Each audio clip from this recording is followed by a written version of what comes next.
Hey, SBG solution-based gang, like, share, subscribe. Say no to rim, brothers, mothers, fear and sell no good suckers. Hype him up, hype him up. Shouts out Sharoon, Bracy, and the Waters. Wake up morning, show salute, big dog, shout out to the Lord. PH, Diva, salute, Brownsville, SBG solution-based gang.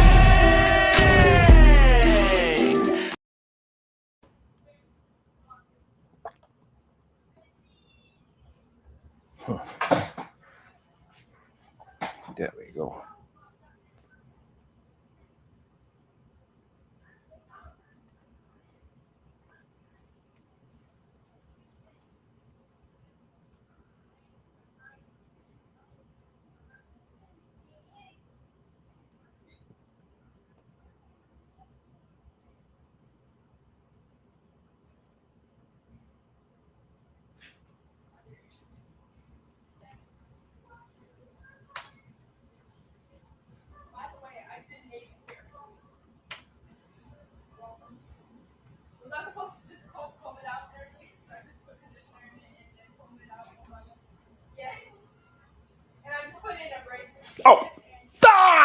Let's go. Good day, everyone. How are we doing today? Hopefully you're doing good. You're feeling great, feeling fine. I know I am. How about you?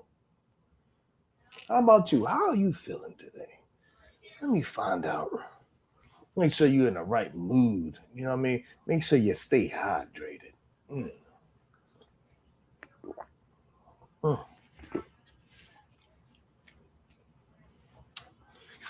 Water is so good for the body. It's very important. It is hot. The world is on a heat wave. Stay hydrated. It's very important because, you know, we see places like, goddamn, Europe is ridiculous right now with this heat wave. Absolutely. And that's right, Miss J. Good day to you, beautiful. Thank God it's Friday. You're doing amazing. I'm glad you're doing amazing. That makes me feel amazing. And you know how we like to start the show. When I say good day to you, make sure you say it back because I can feel that great productive energy. Don't you want to have great productive energy? You don't want to be stale and stagnant and holding on to all that nastiness inside you. You got to release it, let it out. Go box. I don't know. Need to go jog. Maybe join one of those goddamn run clubs. I heard those run clubs is running it up. I heard those run clubs is kind of like, you know what I'm saying? Like, it's kind of lit. I heard those run clubs is kind of like, you know. So, you know, I heard they're doing a little bit more than running in those goddamn run clubs, which is kind of crazy to me. What, you know, it kind Miss J, you know, like, I understand, like, everybody there, maybe they're in good shape. Maybe everybody there is single. I don't know, but I never knew that run club was a secret, like, code name for a different kind of club. We be clubbing. Hey, we be clubbing. Everybody in the club want to shake something. That shit is crazy. It's kind of wild when you really think about it. That a run club turns into everybody with their clothes off. I get it. Like, you know, you barely have any clothes on when you go on a damn run club. You know what I'm saying? Especially in the summertime. Depends on where you at. If you're like you're in California or something of that nature. I get it.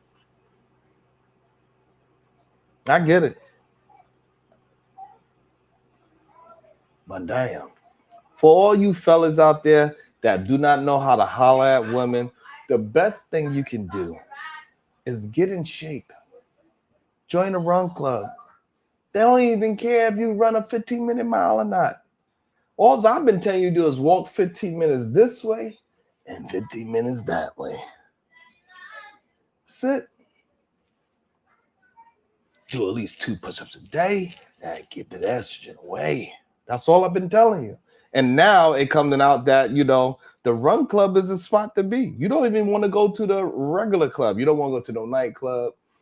You don't want to go to happy hour. All you want to do is go to the run club and you can run it up there. Literally. Run it up there. You get the pun. It's crazy. It's kind of wild. And so, hey, speaking of these goddamn crazy ass clubs, did you hear about Chris Brown? What he been doing lately, man? Chris Brown is diabolical. What he doing on his goddamn tour? We thought Usher Raymond was bad. We thought Usher Raymond was bad. No. No. Chris Brown is way worse. 10 times worse. 100 times worse. Make sure y'all hitting that like and the share button. That's how we keep this thing moving. I know it's the summertime. Everybody be staying up later at nighttime because the sun is out longer, so people be out late. I get it.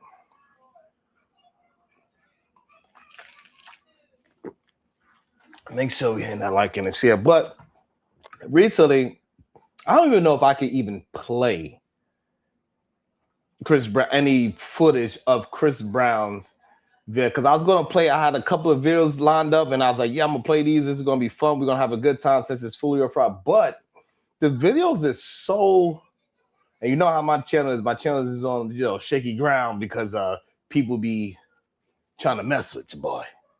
But don't worry. We're going to get through it, goddammit. Where's my phone? I don't even have my phone yet. And, man, I don't even know if I could play because Chris Brown is on stage. He pulled this beautiful young lady up on stage. She's a nice looking young lady. I give her that. She was there with her husband. She was up there with her husband. He pulled this young lady up from the stage. Now, listen. I'm not saying that because, you go on Chris Brown's stage that, you should just divorce your wife. If you take your wife to a Chris Brown concert and he says, hey, I want you to get on my stage, and she decides to go on that stage, I don't know if that's grounds for divorce, but god damn.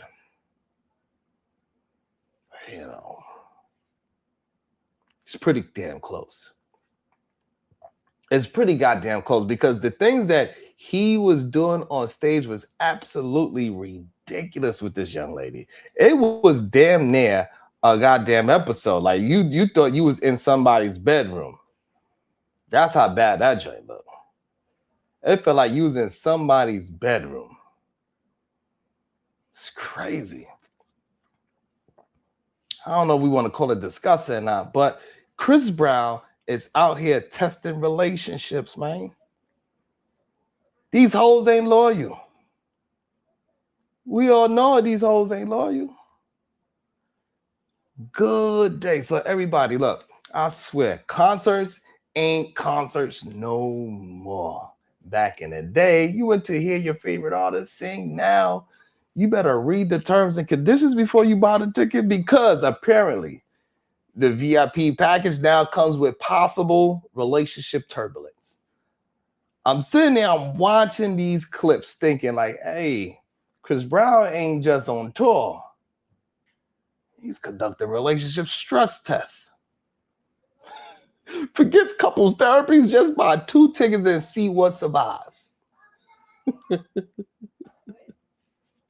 Y'all probably have seen the videos circulating online of Chris Brown interacting closely with fans on stage. One clip in particular has people debating because it appears to show him tongue kissing down a married woman while humping on top of her in a very interested motion, to say the least. I know it's Foolery or Friday, not Freaky Friday. However, but she put tongue back in that man's mouth while her husband was there looking, watching. I don't know. Maybe their relationship is like that. Maybe he's a cuck. I don't know. Clearly, there's a lot of them out there. clearly, Myron Gaines say, hey, you shouldn't even be hanging around your goddamn girlfriend and wife any goddamn way. So he's on this goddamn stage, tongue kissing his married, dancing on her like a goddamn snake. And afterwards, she publicly said she didn't think she cheated.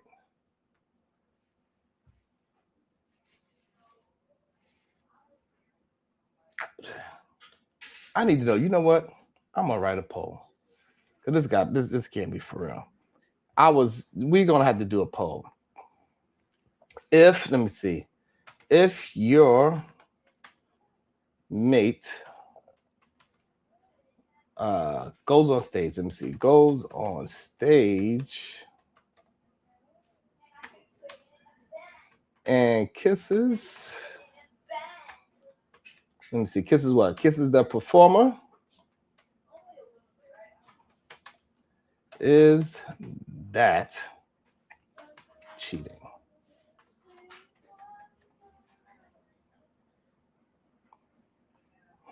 That's what we're gonna go with.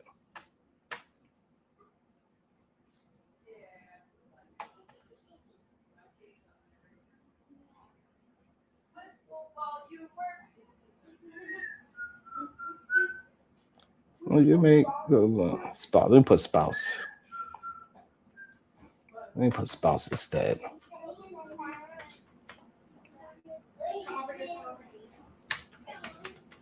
Baby, go. Come here.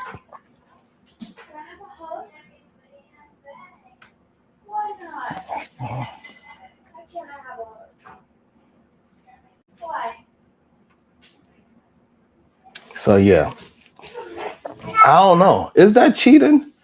That's a very interesting thing. I don't know, because I don't want to go into all, like, I see it's a lot of heavy things going on. We got the global warming happening. We got all around the world. We got earthquakes. We got floods. We got bombs going off. We got the president making crazy decisions. We got Madani making crazy decisions in New York. It's just like, I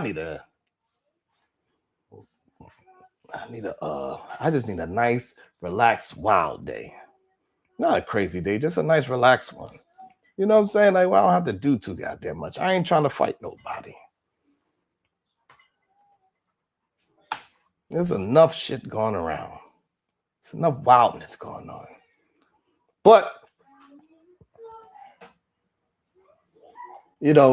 she don't think she cheated. She doesn't think she's cheated.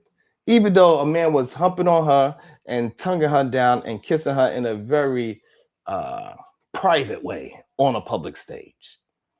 Granted, no intercourse happened, but damn near. Ridiculous. She was making all the faces and everything. She didn't think she cheated. And that it wasn't a big deal. A-Dub. Like, I don't understand how can a woman get on stage, especially in front of her husband, dancing on Christmas. So, but here's the problem. Once you accept going on that stage, it's a wrap. You're a part of the show now, so everything is kind of up. Right? Everything is up once that happened. Like, how many of my brothers would not, if Janet Jackson, I'm talking about prime Janet, you there with your wife. You at the front row with your wife, jamming to Janet, and your wife is next to you, and Janet looks at you, you look at her, and she says, I want you to get up on this stage. And she got her sexy leotard and all that. How many of my married brothers out there, my men that are in long relationships, people that love their girlfriend, live with their girl? Miss J said she didn't cheat. Miss J said she didn't cheat. That's cool. Miss J, you said she didn't cheat? Man, oh man. How many of my fellas would not accept Janet Jackson invitation to hop on that stage, to get strapped down to a goddamn chair and have her dancing all on top of you for a good 5 to 10 minutes. I want to know how many. Yo, Knight, how many? Hey, Knight, you turning down Janet Jackson? What's up, love? Hey, Knight, you there? Are you turning? Knight said, no. Knight, don't tell me, Knight, you going up on that stage. Knight, ain't no way. I know that Knight ain't going on that stage. No, I don't believe it. I don't believe it. Love Wisdom. Your favorite male singer. Right now, we talking about Chris Brown. I don't know if you like Chris Brown a lot or whatever. A-Dub is full of ish. A-Dub, whoever your favorite celebrity singer is, whether it's Janet, Beyonce, Rihanna, Tyler, Tiana Taylor, whoever it is. You next to your lady, that your favorite sexy singer's out there singing her heart out. She stops the show. She looks deep into your eyes. And she said, you, get up on this stage now, boy. I got a special dance for you. A-Dub, what are you doing? A-Dub talking about he walking out. A-Dub, what you doing? I know SD. What y'all doing? It's a very interesting question. Like, I guess when you go to the concert, you decide to go on that stage, anything goes at that point. It's kind of crazy, though. That, you know what I'm saying? Now, let me tell you something, right? The internet don't need Wi-Fi anymore. It runs entirely on other people's relationship. Folks that ain't been hugged since Obama was president suddenly they become marriage experts. Everybody got an opinion. She cheated. No, she didn't. It's performance art. I need to know if your woman goes to a concert and she is tonguing down whoever's performing and she's dancing with the performer, is that considered cheating? I need to know. I need some answers, goddammit.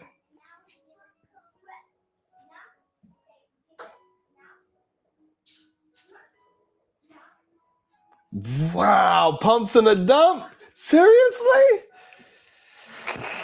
Shit, pumps in a dump. I don't know. Look, I don't know. I don't know if I'm that secure. I don't know. I don't know about that. Like, what? And what if he looked? So you mean to tell me pumps it up? You saying that's a once in a lifetime? Now he's all hot and bothered. He put tongue in her mouth. He tongue in her back. They kissing each other, tonguing each other down, hands on her, like everything. Like it looks like what how it looks when he is really aroused. You saying that's not going to bother you at all? You going to say that was just performance art? That was just all performative?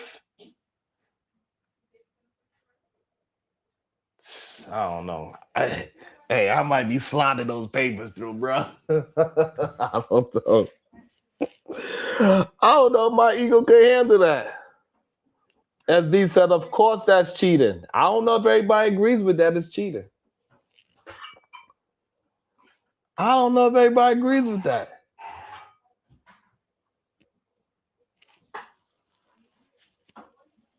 You know what I'm saying? Oh, Mariah Carey's your thing? And no, it wasn't a skit. This was real. These was real people. Ain't no skit. He picking up random people. Pumps in a bump said, I wouldn't be bothered now one bit. Salute to that. Salute to that. Hey.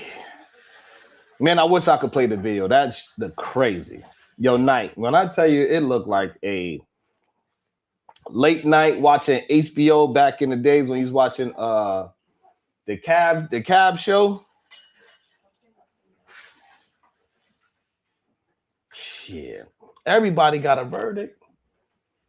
SD says it's cheating. Miss J says not cheating. I need some more answers in the chat. Is it cheating if your spouse hop on that goddamn stage and start kissing and dancing and gyrating on the performer? Because everybody's got a verdict. That ass thing. Taxi Cab Confessions, right? That's what it looked like. It looked like Chris Brown and this lady was on Taxi Cab Confessions. Oh, that's another good one too. Bumps in the butt word. and then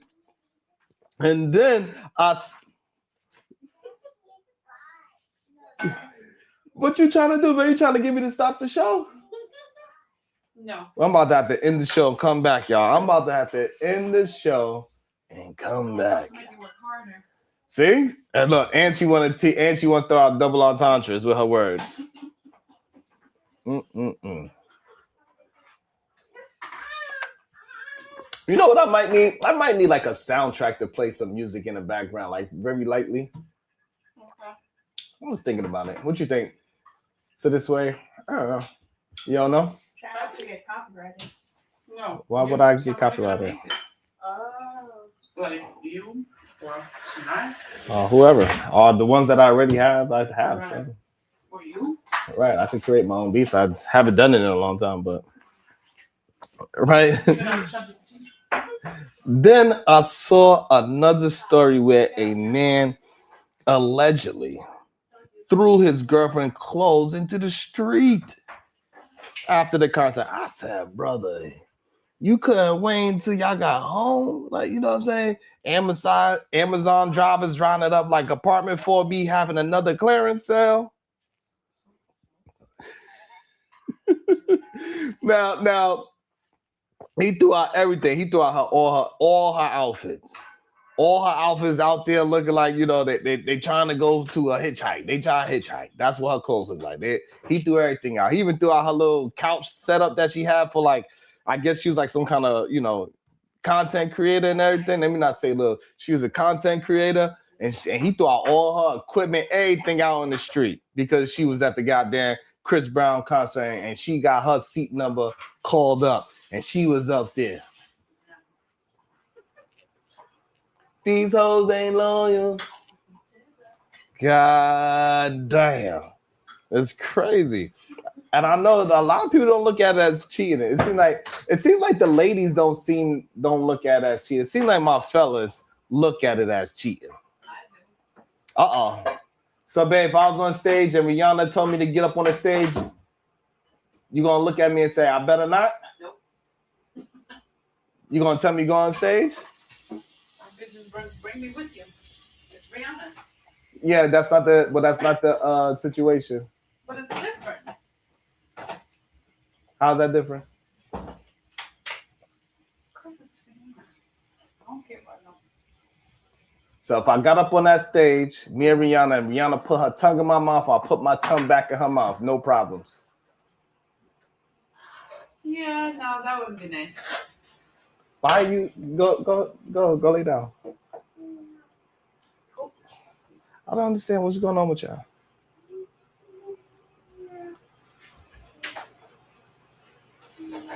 So that's what I'm saying. It is cheating. I said I agree with fellas that it is cheating. That's what fellas say, right? Yes, the fella said it's cheating. I agree. Shit. God damn. Ms. J said cheating for men equals ego. I mean, yeah, it's public cheating at that. Yes, it was tongues in each other's mouths. Yes. She put, yes. The married woman put her tongue in Chris Brown's mouth. Yes. And that's why the other dude was so upset. He threw out all her clothes, right?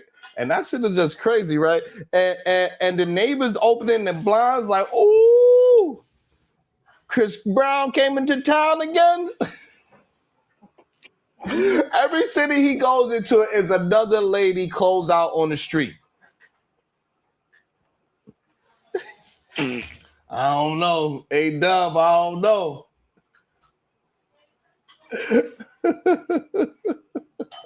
Here's what kills me though. Every time Chris Brown comes into town, all of a sudden you see a group of girls close out in the street. Hey, I don't know what's going on. Here's what kills me. People keep blaming Chris Brown though, right? Now hold on.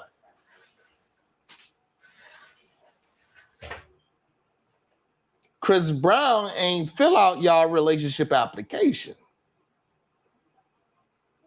He don't know the rules y'all agreed on.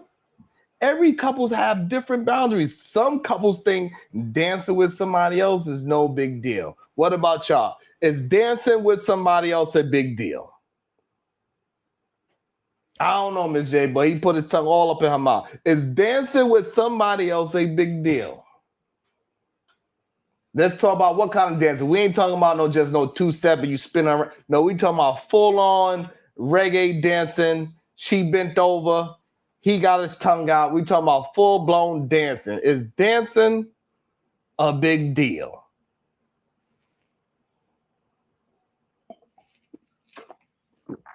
Hey, Dub, don't put that on me.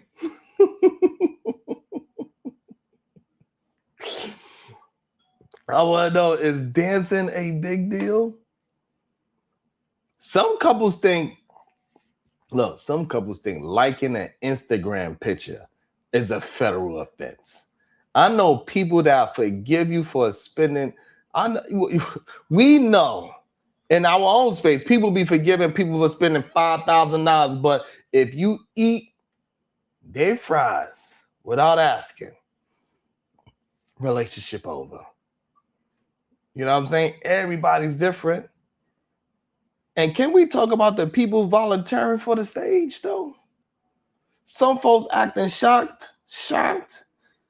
You bought front row tickets. You wore that sparkly outfit. You waved at security. You wanted to get picked. Then you got picked. Now your boyfriend, husband looking at you like, so this was the mission? This was the mission? Fellas, if you know your relationship is hanging together with dental floss, why are you buying tickets to the concert? Why would you do that?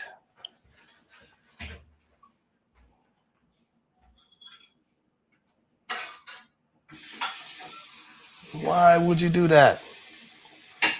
That's like taking somebody that's trying to quit sugar to a candy factory. You know the assignment, and social media makes everything worse because now it's not just the moment, it's the replay, it's the slow motion, it's the zoom in, the reaction videos, the body language experts. By lunchtime, somebody got arrows and circles on a YouTube thumbnail. Did you see her left eyebrow? They be those, it should be wild. I be seeing some people talking about like, oh look, he swallowed. Like, bruh. Oh, did you see Sharon when they said something? He breathed. So you know what I'm saying? Like, I think that shit is just crazy. Nah, Ronnie, crazy.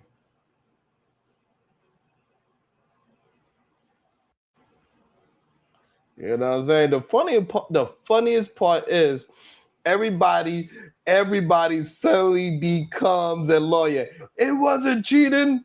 It absolutely was cheating. According to who? Every relationship has its own rules. They all screaming and yelling. You know, we get it. Some couples will laugh it off. Pumps in a bump don't care. She laugh it off. Some couples would need a very long ride home, right?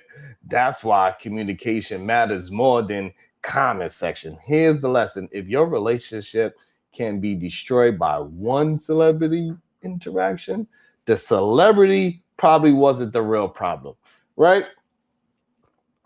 Probably. But then again, I might have to retract that statement. Because this is not just a regular interaction.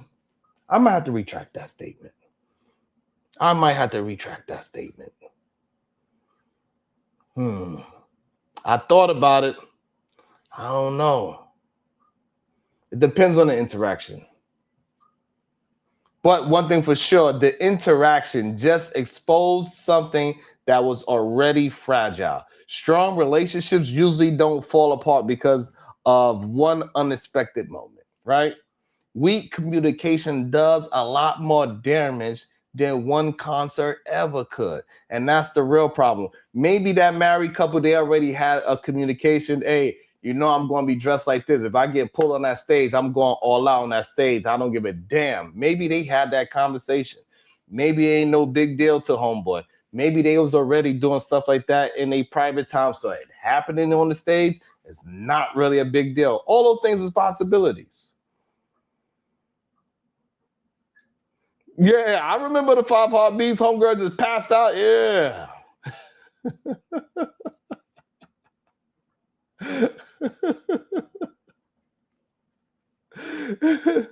And that's the question I want to throw, right? So I think that's the question I want to throw. And that's the question I want to throw to the panel today. Are people giving celebrities too much blame for what happens between couples? You know what? I like that question. I'm about to, maybe, I don't know. Or do public moments like these simply reveal boundaries that couples never talk about in the first place? Because one thing is certain, Chris Brown might be selling concert tickets, but the internet is selling opinions. And those are always free, god damn it. They are always free, god damn it. You know what I'm saying? And then so that was just the first topic that I had in mind when I seen that. I just couldn't believe that shit. I couldn't believe a married woman would be gyrating in a very sexual motion while putting her tongue in that man's mouth. First of all, that man is that man is a stranger, woman. Like, what are we doing? And then you coming home with me after putting your tongue in some stranger mouth? Nah.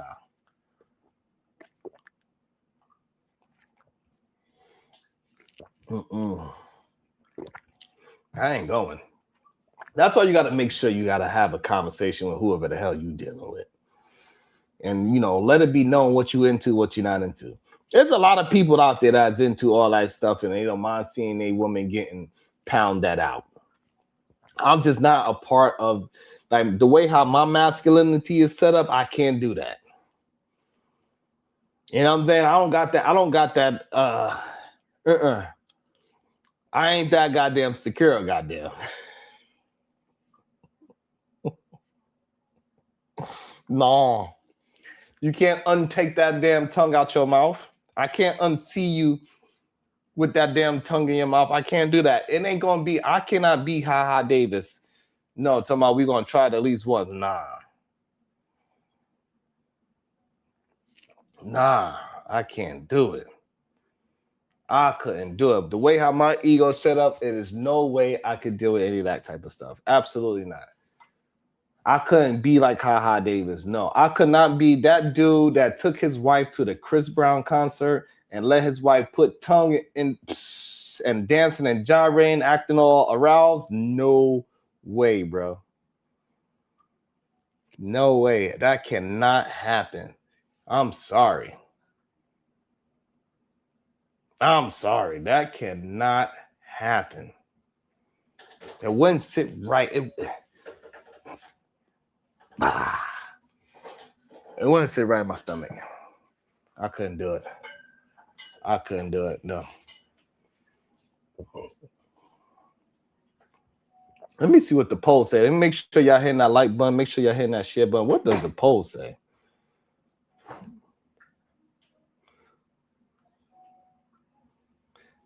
The poll says yes, it is cheating so far. All right. The poll says cheating. Damn.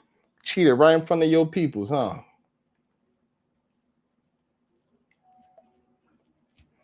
I don't think people would make that shit up for themselves to look stupid. It's kind of crazy. Now let me I want to introduce this video here. Hold on. And I want to also have a conversation about this as well.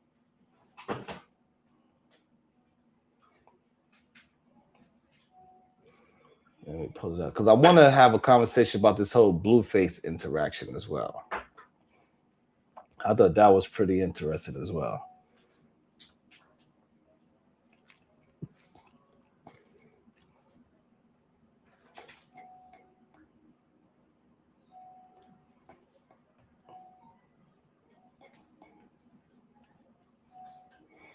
I want to have a conversation about this whole Blueface interaction with his mother on a live stream. I was trying to tell y'all the other day, people was getting mad at me, but you know, it is what it is. I was trying to tell y'all before that, like, hey, look, this goddamn streaming stuff is about to get real degenerate real quick. I was trying to tell y'all about this. It's about to get real degenerate real quick. And so Blueface was on his own stream, and he was talking to his mom about how he is traumatized. This young man is traumatized. So, Ramon, you think that you could just come here and say nonsense? No, you're gonna get blocked. One more thing about something. We ain't talking about that. Blocked. Stop playing with me. Look at Seymour Sachs. This is what I'm saying. Now, is something wrong with you, brothers? Nah, you know what, Seymour Sachs? You too. You too. You want to come up here trying to talk some fruity stuff? Blocked. Wimbiana, blocked. We ain't playing that. Nah, just because you want to go on stage and do whatever you want to do with your homeboy, hey, I get it. You see Chris Brown, you want to be called up on stage. You know what I'm saying?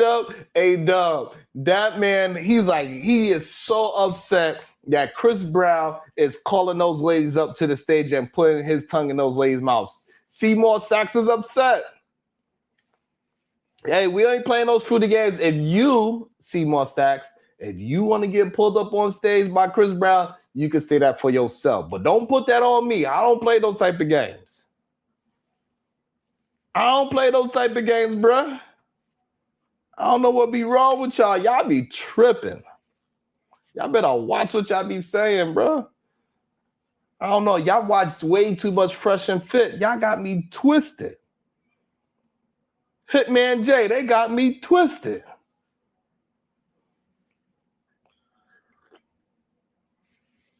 I don't even know that. Why would that even cross your mind? Listen, Myron got y'all messed up. I promise you, Myron got y'all messed up. You talking about that man wish Chris Brown would pull him up on stage. God damn. That's it. Diabolical. So, but while Seymour Sachs get his life together, you know what I'm saying? Like, you don't have to get your life together. Like, over here, I ain't playing no more. I'm blocking. I'm slapping people down quick, fast, in a hurry. Wimbiana, blocked. I ain't playing with y'all. Hitman J, I blocked it that quick. I ain't playing. Like, nah, we ain't tolerating no nonsense no more, bro. I used to let y'all talk, and I was thinking like, hey, I don't want to censor nobody. Let people say what they want to say. But nah, that is over. Turned over a new damn leaf. Shit. Since somebody want to come up and have a conversation about they goddamn girlfriends and wives going to Chris Brown concerts, because clearly there's a lot of husbands out there that don't mind their wife going to a goddamn Chris Brown concert.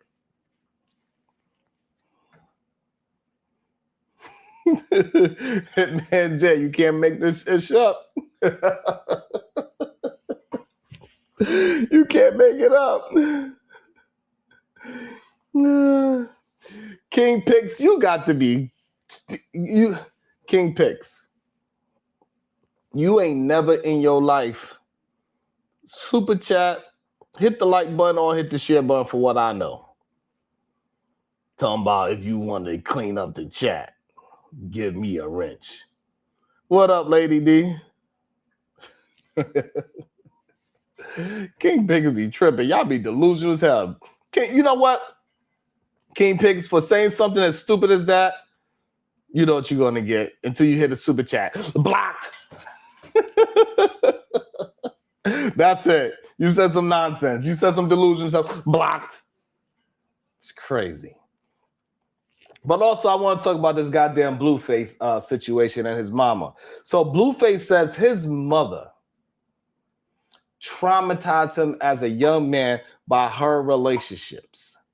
Is that what's going on with my brothers in this world today? That your mama traumatized you so bad that you are pushing that on all black women?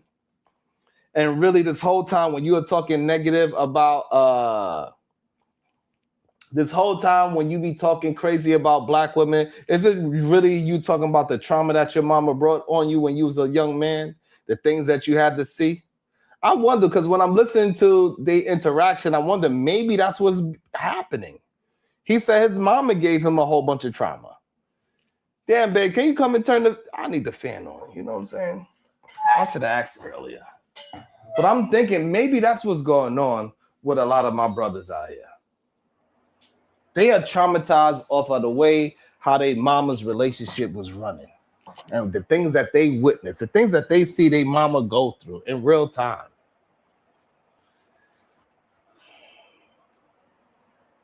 Hey, Dubs, I just wanted for 1 second.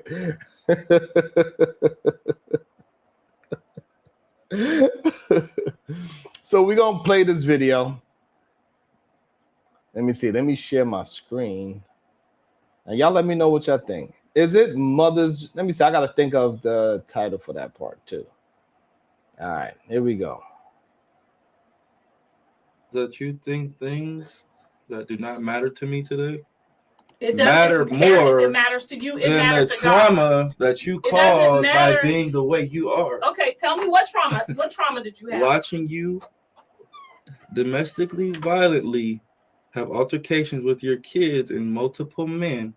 What multiple I would men rather be in an I would rather be in a tent Tell the chat what than multiple to watch men. my mom and his Tell daughter the chat fight a man you, that my mom is laying down didn't with. help. That's why you. Why would I? It's okay. Damn.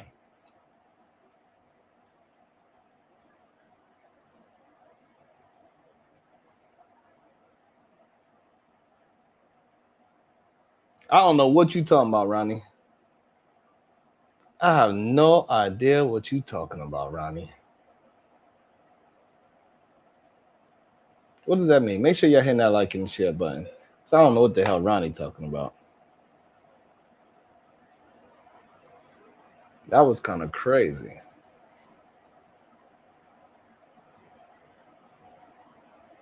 She said, you just mad because you couldn't help. Or you didn't help, she said. That's wild. You just mad because you didn't help? CJ, he put her on blast. He put her on blast. And her pushback was that you couldn't help or you didn't help? That's crazy. We didn't need your help. I was 9 years old. It don't fucking matter. Oh, hell nah.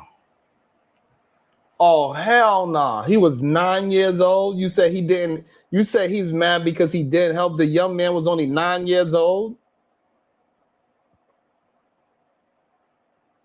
Whoa. And then she said, it doesn't matter if he was 9. What did you... Like, that is crazy.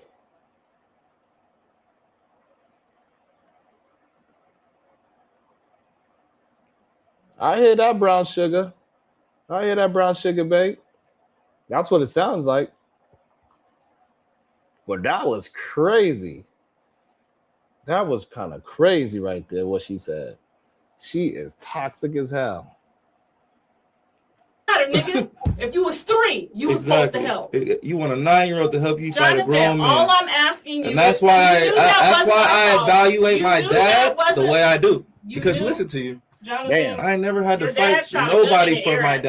dad. I've never had your to dad shot a gun in the air. compromise myself at 9 years Are old you okay? to fight somebody for Are my you dad. okay? My dad is responsible and grown enough to not put his That child robbed you for in that $100,000. predicament.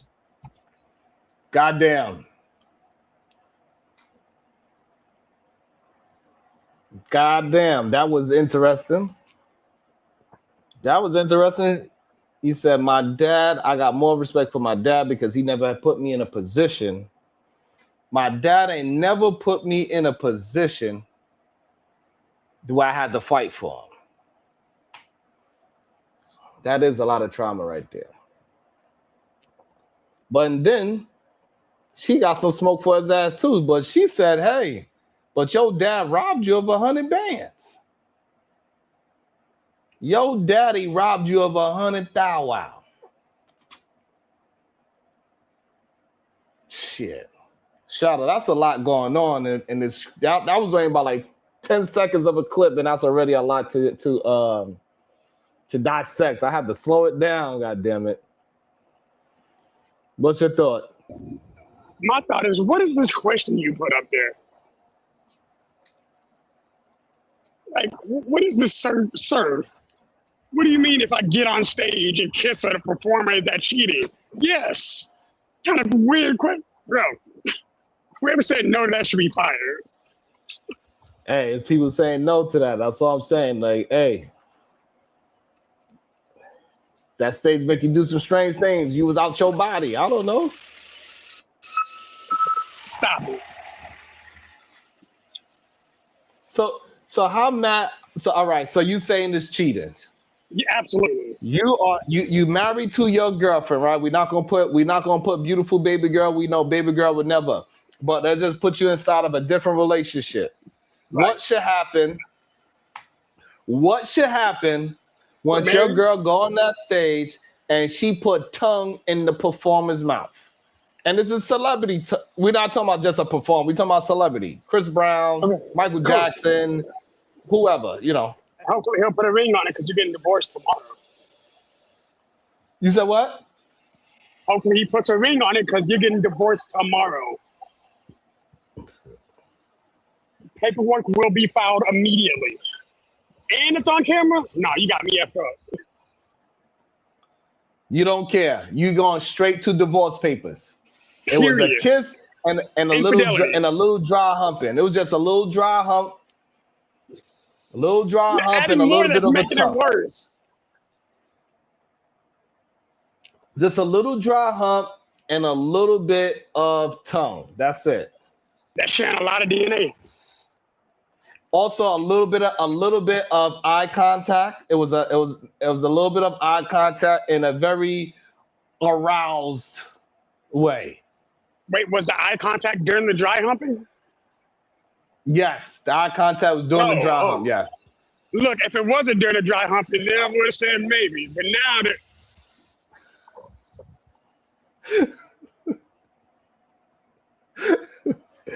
Immediately. So you saying immediately?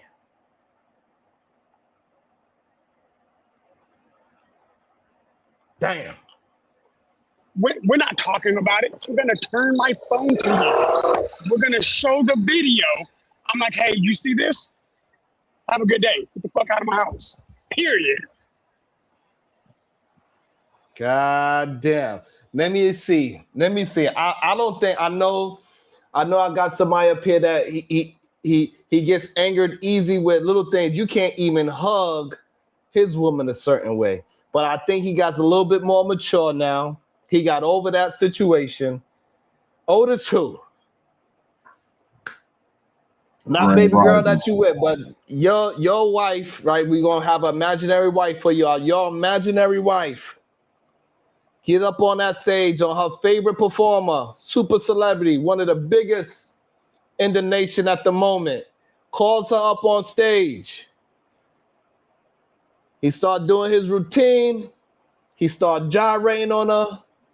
She's looking him deeply in his eyes.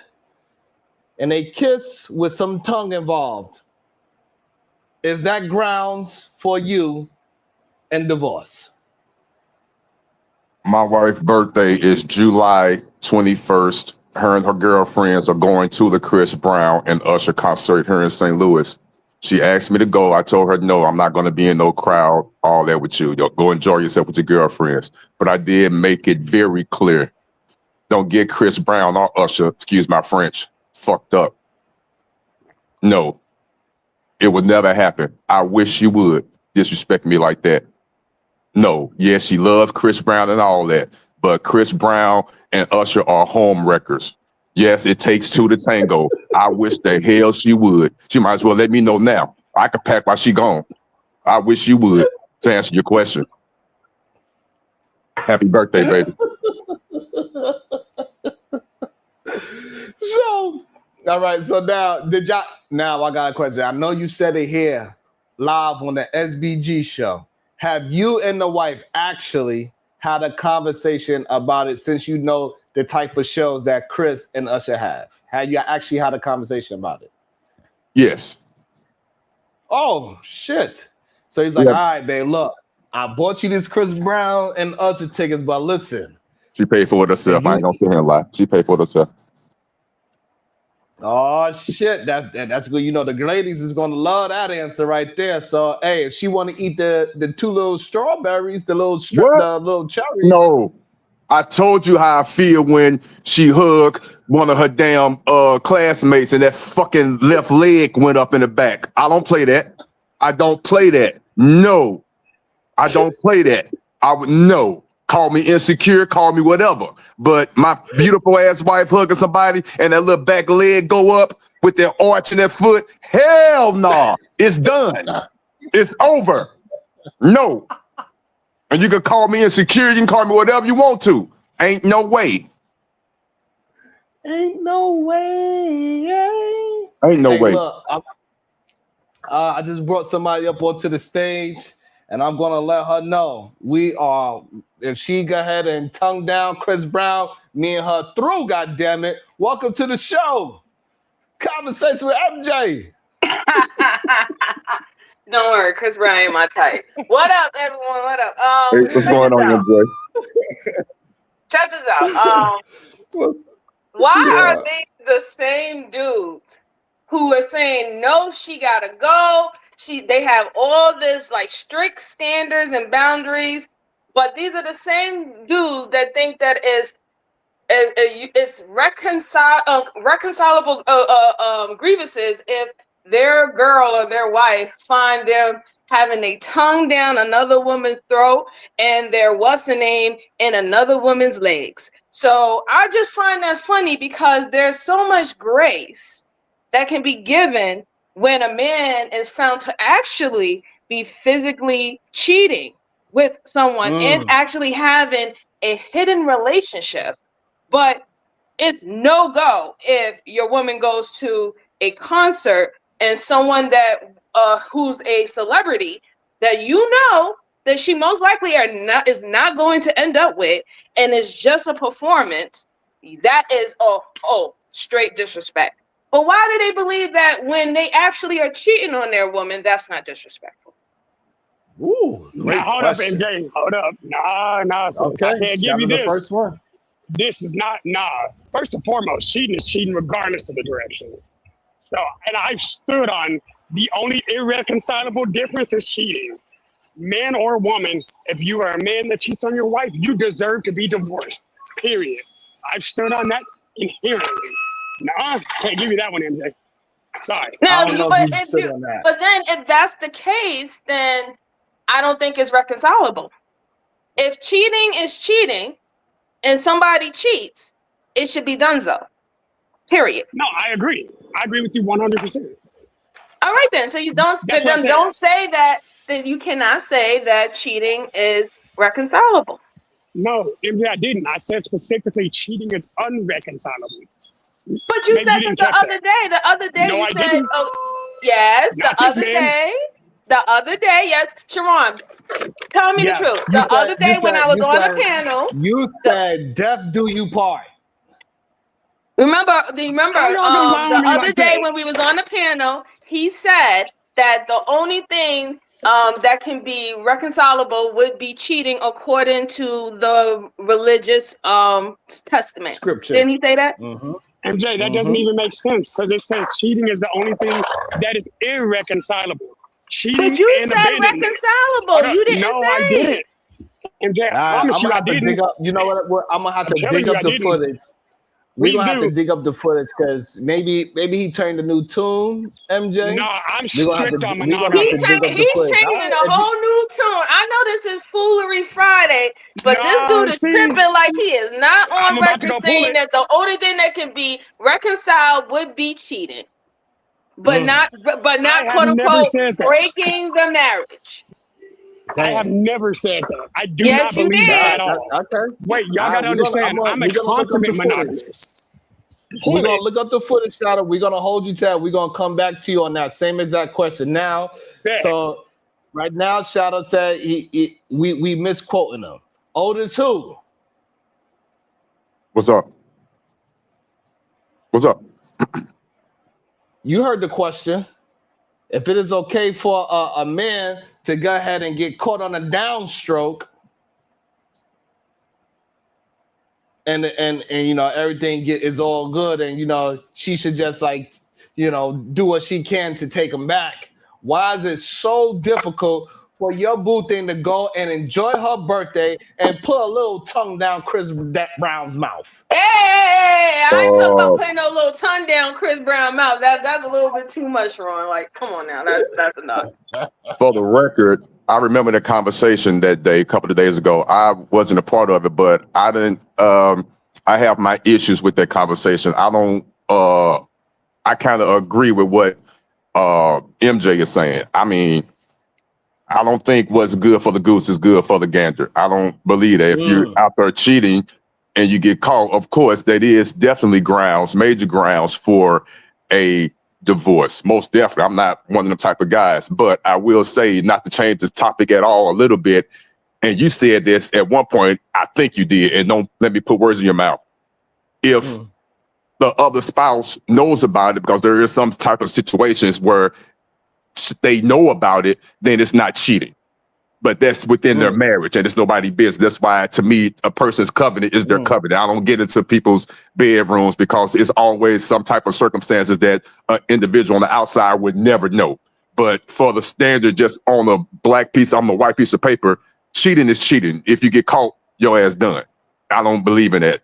I really don't. But in some situations, it is reconcilable. I agree with that. It is in some, not all. Some. There's very little. There could be medical issues involved. It could be a lot of, a medical issue. I Yeah. need you to Okay, expand on that. I got you. Yeah. No, you're saying that the dude need a honey pack. The dude might need a honey pack, or might be something wrong with the female, and they understand that, hey, I can't please you anymore at this time, so go do what you got to do. I get it. It happens in some situations. Okay. That's what I'm saying.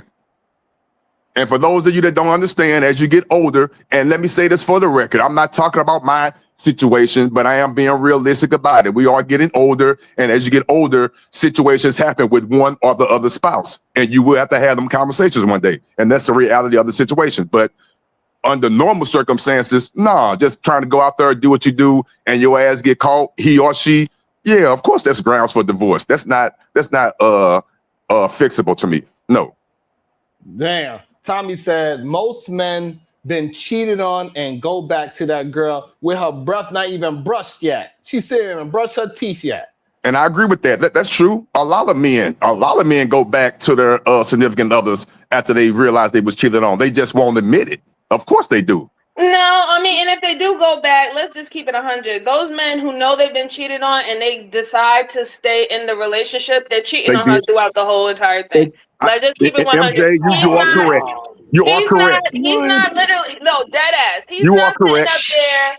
He's not sitting up there, be like, all right, I'm going to take you back and everything's all forgiven. No, he's going to get his get back. You know that's exactly what's going to happen. He's going to add 3. Matter of fact, he's going to add 5 to the plate.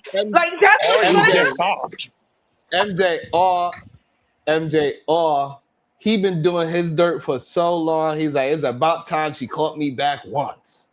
Hey, you know Y'all, what, But Sharon? these, You but for real? listen, You right? but in that Facts. Truth. situation, y'all are Sharon, so in that pessimistic. in that situation, Sharon, most of the time, even though a man knew he's doing her dirty the whole entire time, the one time that she do her dirty is like fucking hell went loose. Like the earth has split into fucking half. All things is wrong with the world. Like he will be oblivious to what he was doing. But he can remember, but this one time, how can you not be loyal? Motherfucker, there's nothing loyal about you. You've been wilding out this whole entire time. And But it's just MJ, sometimes I just believe that, we all know that we have our biases and things that I saw, even amongst women when it comes down to genders. And Mhm. I just think that this is one of those examples because there's a lot of things that men do believe that they should have grace for due to them being men, and that women should not have grace for because them being women, not outside of just being human beings that can make mistakes. And I'm sorry, to me, cheating is not a mistake. You intentionally slid into somebody's pussy or jumped on somebody's dick. Damn. That's just a fucking story. That's not a mistake. MJ, Hey, look, hey, while I hold on, agree with shout out what you Miss J. just, Hold on, shout out Miss J's on your head, MJ. She said, she said, Sharon, tell MJ she gotta pay the fines of her potty mouth. God damn. I got it, Miss J. I got him. I got it. You're gonna have to check your cash app, later on, But you remember, Sharon, what did I tell you? I'm here to spend that shit. Spend that shit. Let me also welcome into the show. What up, the plug? Let me also welcome into the show, Christopher J. What is your thoughts, my brother? Are you divorcing your woman off a tongue kissing Chris Brown and gyrating on him and give him some eye contact while he do it? What is you gonna do? I will remind her about the boundaries that was established in the beginning of the relationship. And if any lines was crossed, two things could happen. Either I get my get back or I am on to the next one. So, so now, Chris. So, all right. So she goes to the concert. She's blasted on all social media. You see her tonguing down, gyrating on him, look him deeply in the eye. How are you going to get your get back from that situation?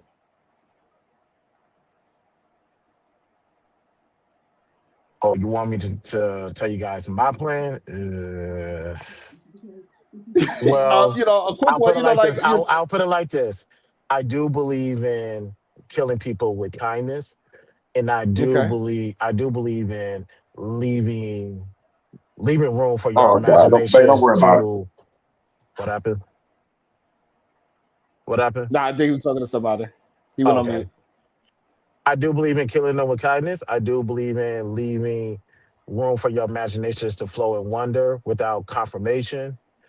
So I'm gonna let your brain destroy you before I even think about lifting a finger. That's one way of a get back. I know some people gonna say just leave the situation, but as the quote unquote victim, you can't tell me how to respond to somebody Mm, that's going against the relationship or the boundaries that we established. So there's more than mm. one way to get somebody back. There's a victimless way of going about it. I'm just gonna let your brain destroy you before I even lift a finger. And so so that means that for you, your spouse hopping on the stage and doing all the everything but the actual intercourse part on stage is not grounds for divorce. Is it general or me? You. Both. Give me both. G- for general, whatever your boundaries are for the relationship, you believe that is grounds for divorce, then by all means. Even like, nah, that's not grounds for divorce quite yet. Then go by what you have set forth in your relationship. Now, as far as me, I am a forgiving person. A and B, as far as grounds for divorce, there are some things that will be like, yeah, that's immediate divorce. And there's some things that's going to lead up to it. However, I'm going to give you opportunity to be acknowledge the wrong, be apologetic, and what are you gonna do to fix this? Because you fucked up, not me. All right, that's Hey, Sharon, I don't know if you just noticed, I just went upstairs to ask my wife this question. We almost got into a divorce right then and there. I had to leave. I know you probably walking down the steps mad as fuck. She got me, she's my friend. I know I'm sending you some money. Yeah, I had to come from up there. We got to have that talk again after we get off of air. what's he say? Oh, I want to talk about it. The 21st coming up too soon. I got things to do. I thought we had this understood. Evidently, I was wrong. All right. Oh, I'm gonna have to find me an outfit for this concert.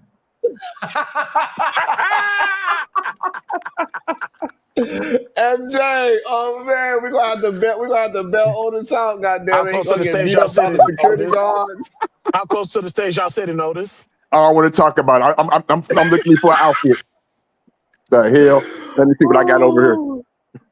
No, I'm just You playing, gotta but go for real get though. you gotta go get you a nice little outfit. Yep. But no, And I'm take your not ass going. to that damn concert and No, stop I'm not. playing. No, I trust my wife all wholeheartedly. I really do, and I do for real believe that It she ain't would not. about like look. I Okay, mean, I'm glad you're that right. you It's not about trust your trust on her wife. part. It's not about it's on his part, but it is falls on her as well too, because like the gentleman just said, Chris, I agree with that. It all depends on what standards you have within your marriage. My wife knows, even though I know she has a little crush on Chris Brown. I get that. It's innocent. I get that. She knows not to cross the line, and I trust her wholeheartedly. So, of course, I'm joking a little bit, but if you have a little bit of insecurity about that, not with her, but with him, because let's admit, he goes too far. And if that woman is receptive of that, that's telling me something about that woman as well. I'm not really blaming him for real. He's doing his job. He's performing. And if he's doing such a good job where it's getting the woman aroused and making her lose herself for a few seconds, that's a problem. That's a problem. Hold on. That's What all the I'm hell is saying. an innocent like, crush? No, we ain't cause gonna look, we skip talking past about like that. how it was in like What is an how it innocent was crush? in oh go ahead, Shadow. What you said? Nah, we're not gonna skip past that. What is an innocent crush? Okay, to me, your innocent crush is having whatever word I want to replace, knowing damn well it's really not going to happen. I have a crush on Doja Cat. I have a crush on what the other dark skinned young lady Blue check marks. Blue check that marks. hasn't her album ain't came out yet. I know I'm never going to get with her, but it's still a little innocent crush. But I will go to So a concert without my wife. I won't disrespect her, but the wife says she's not going if Doja Cat come to St. Louis. I'm going. That's my girl. So that's a crush, knowing damn well it's not innocent going to happen. crush. Okay. It's to desire somebody you know you can't have, Okay, despite the that's fact right. that you're already married. Repeat that. So an innocent crush is to desire somebody you know you can't have, but because you know you can't have them, you still desire somebody outside of being married. Yo, what are we talking about?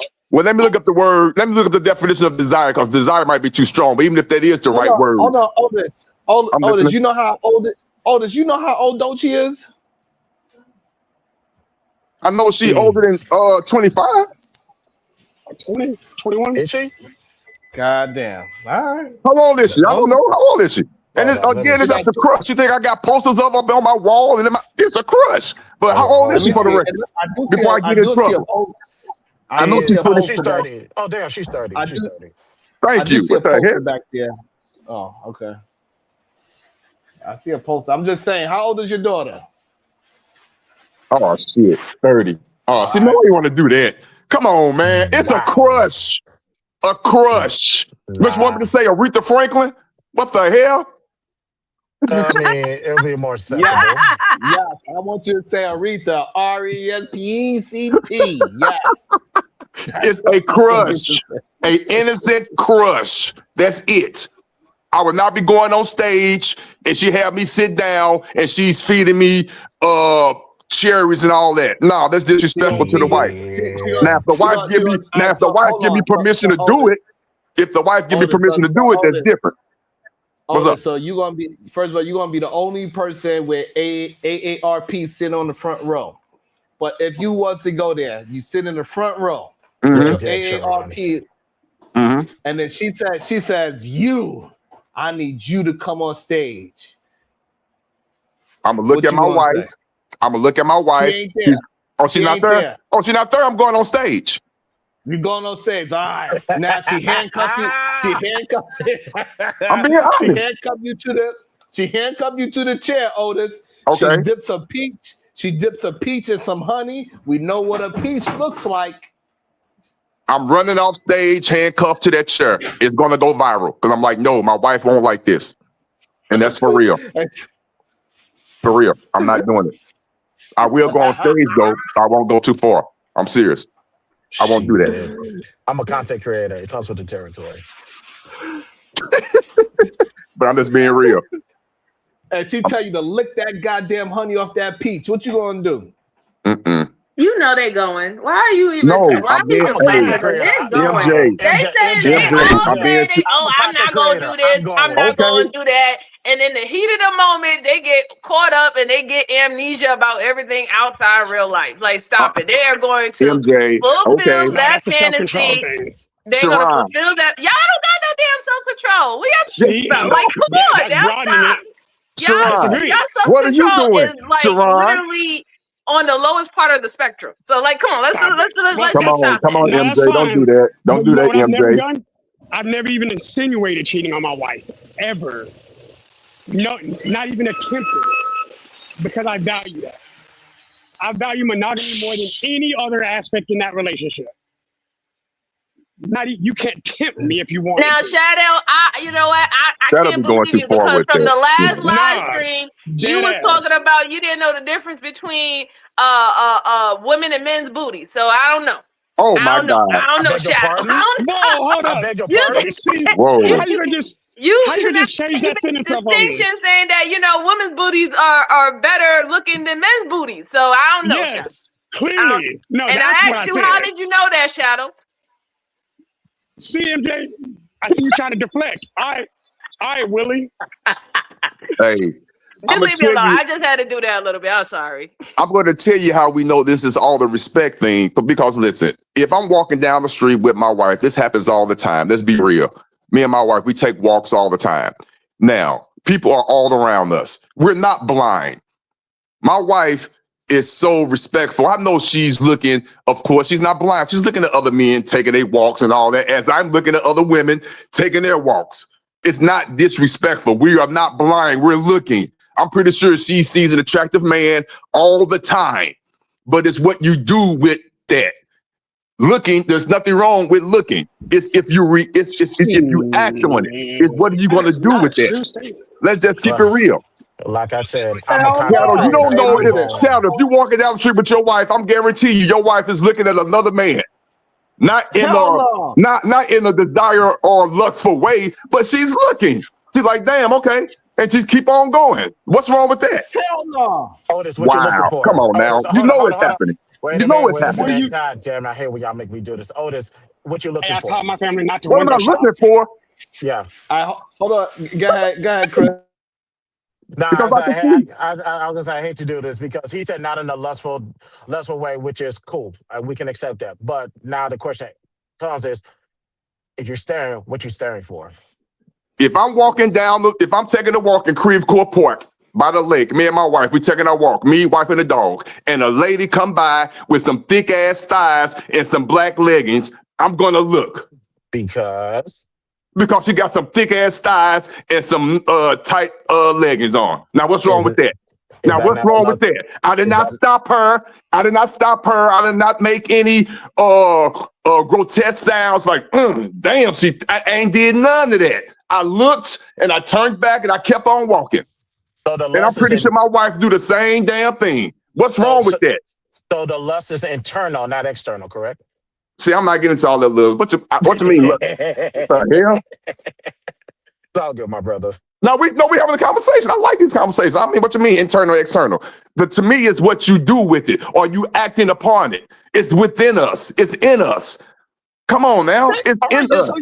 so you agree. Hold on. First of all, hold on. First of all, ain't nothing in me I don't know what you're talking about. Come That's on, number man. one. Stop it. Pause. Stop it, man. We are not blind. We're humans. Come on, we're humans. We have eyes.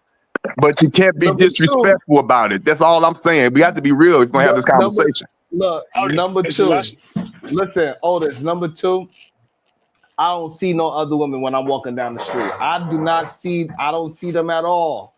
I don't see no thick thighs. I don't see no slim waists. I don't see no big booties. I don't I believe don't it, see sir. I don't see none of that. I don't know what happened. After I got married, I became blind. I gotta walk with a cane because I gotta see which, You're not having if you are telling the truth, that's your truth, but I don't believe it. I don't believe it. But if that's your truth, that's your truth, especially with Shadow. Listen, I don't believe that. Too. I You don't don't have to believe believe it. it. I got you. Factually speaking, I got you. no, I have no lust. First of all, you got to keep in mind my religious values set where my entire lust belief is. So, lust is internal. In fact, it's internal before it becomes external. And the thing is, after I got married, hell, mostly since I've known my wife since we were younger. Yeah, primarily when she was always around. When we were younger, yeah, she was all I ever thought about because she was my best friend. When we got married, no other woman even matters to me. Oh my God. I respect the hell. Come on, that sounds man. like a love letter. Don't get mad at It that does, man's man. love letter. That shit sounds so cheesy, and I respect That sound Shadow. I'm not cheesy. saying I'm not saying he lying, but to me, that's just not realistic. That's crazy to me. Go ahead. You need to go Let ahead. that man live. But let me Let double that up. man live in his truth. But let me say this. Wait, can I? Let me say this part too. As you breaking up, Shadow. As I so we let you get. Yeah, you break it up. So I would say this. I trained myself from a long time ago to not to be just looking at strange women's asses and looking at women's sexuality in that way. And the reason why I did that is because it makes me stronger mentally. If you going walking around the street, single or not single, and anytime a woman has a beautiful body, that is the first thing you do, and you got to turn your head and do all these other things. That shows that you have a mental weakness, in my opinion. God. Stop. Come on. Yeah, I think that's a mental weakness in my opinion. And, because this is why men get caught up in just bad relationships like Mr. Tigger. This is why he's in the situation that he is now, because he was looking, his eyes led him to something that is cost him a job, a career, and damn near his freedom for a couple of days. You reaching this, boy, you reaching. Your last name should be Armstrong. You reaching, bro. You reaching. That is, listen, I heard what you're saying. Otis. I'm telling you what I practice. Hold on, Otis. But I'm telling you what I practice, not the key word is practice. You have to practice that. You see, and I like you said, I like the word you use. You said you have to practice that. So that means since you're practicing it, that means prior to your practicing it, you have them thoughts in your head, which to me is not a bad thing. That's human. As long as you're not reacting on them. What's wrong with looking? So hold on. So the thing that you are forgetting, so this is what the problem is with it, Otis, is that you forgetting to put that we was taught to look at those things. When we was hanging around our older fellas, they like, yo, look at that ass right there. This is what was it was trained for us to look at women of a certain shape as well. I agree with that, because a lot of everything that we have in this world, we actually is taught. Most of the things is taught. Most of the things is around being socialized with certain things. Because remember, if you look at children, right, young children, they don't be looking, thinking, oh, that's a girl, and I'm supposed to be attracted to her in that way or anything like that. They just be walking around like, hey, that's my friend. You know, so it's not something that. I get you. In general, we know it's not I'm absolute. saying at a certain point, but there is conditioning that happens in our development to look at certain things in a certain way. Correct. Because you know it's true because you could see it culturally too, right? You could go to another part of the world, a woman with the way how black men see women. She would go to a woman that is fully figured like that, like a Cardi B style of woman. I don't know who else to name. Just somebody that's very voluptuous. Would go to a certain part of the world. Ain't no man looking at her. Not one. Correct. So it's a condition, in my opinion. Go ahead, Chris. I see you hopped off of mute. No, I agree. What may happen in the West may not happen in the East. It's just different culture. People are nurtured Yeah. to think a certain way, be a certain way, and that's fair. That goes across the board. How I think here is totally different. I think you're in Thailand, I believe. The thought process is completely different out there. And I had to rebrand my own thought and like retrain myself to not just look at everything with a big butt to be attractive. That shouldn't be the main attraction. Shout out you. Huh? Yeah, I mean, the fact is, my mom taught me how not to window shop. And I know Damn. I'm not trying to objectify women with that statement, but I'm not going to look at something I have no interest in pursuing. Right. Visually, it doesn't matter how pretty you are. I can acknowledge the fact that you are pretty, just like I can acknowledge the fact that art looks great in the museum. But I'm not lusting after you because I have no interest in you. You can walk around with those tight pants. It doesn't matter to me because I have what I want. Wow. I'm sorry, man. No disrespect to you two guys. I respect the hell out of you guys. We all up here married, happily married. I know we are. I just don't buy what y'all saying, bro. That is crazy to me. But to each his own. To me, again, there's nothing wrong with looking at other people. It's what you do after you look. What's wrong with looking? We have eyes for a reason. That is crazy to me. I can't notice a woman walking down the street with some nice ass high heel shoes on, the damn open toes. She got a nice little pedicure. I can't notice that. Like, damn, okay. And that's it? And keep on walking? Are you kidding me? How come you don't notice or acknowledge the women who don't have on those accessories? You said what? How come if you're going to notice women, how come you don't notice the women without those accessories as well? I do. I do. Great point. I do. I notice the ones that got dirty and ashy feet at the bottom, don't put on lotion on their heels. I noticed that too, but I don't want to talk about that. That's disgusting. I want to talk about what brings a smile to my face. But I notice all that shit. I notice because they're attractive. Whoa. Because they're attractive. That's crazy. They're attractive. You guys are scared to talk. You guys are scared to tell the truth. What's wrong with looking at attractive women? What's wrong with it? Are you crazy? Like I said, internal versus external.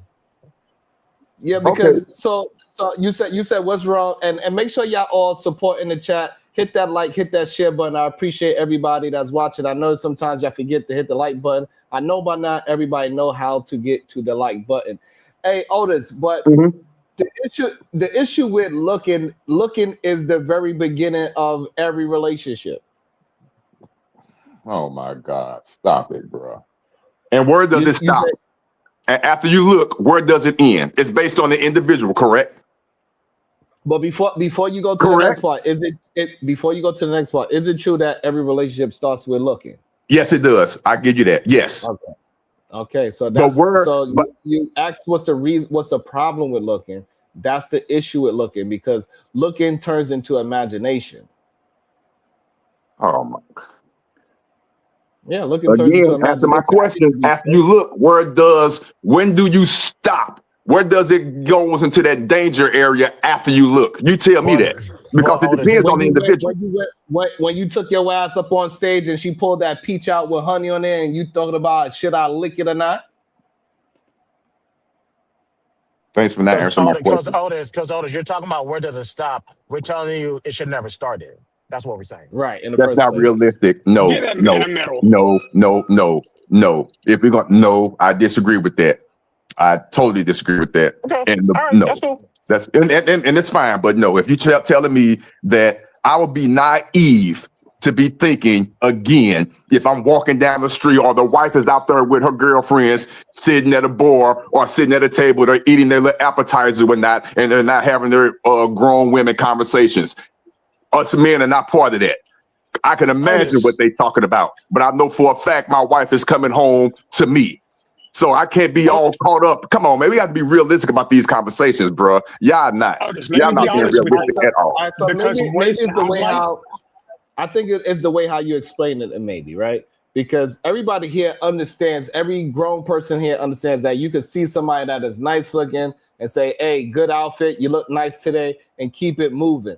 But the way how you describe, with the way how you describing it, it sounds a little deeper than just As say, if "Hey, he's that's a attracted It to beautiful sounds her. like person." it sounds like a desire. That's what it Wow, sounds you like. guys getting it out of that? Yeah, Really?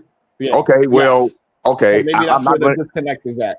Okay, That's well, I'm probably not where going the to disconnect is at. apologize for you guys assuming that because that's what you're assuming. But I'm going to still stay. Still going to continue to say what I say. But if that's what you're getting out of it, oh well. But no, I don't lust or desire for other women. I don't. Me But looking Otis, and having lust for another woman is two different things. For real. Here's the issue with what you're saying and how You see you what I just actually said though? described it. Hold up, with what you said and how you've been describing it, you're saying that I can look at somebody, but no, I'm not going to be with them.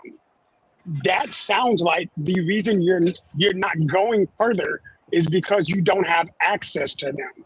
That is not the Right. same thing as not being interested in them.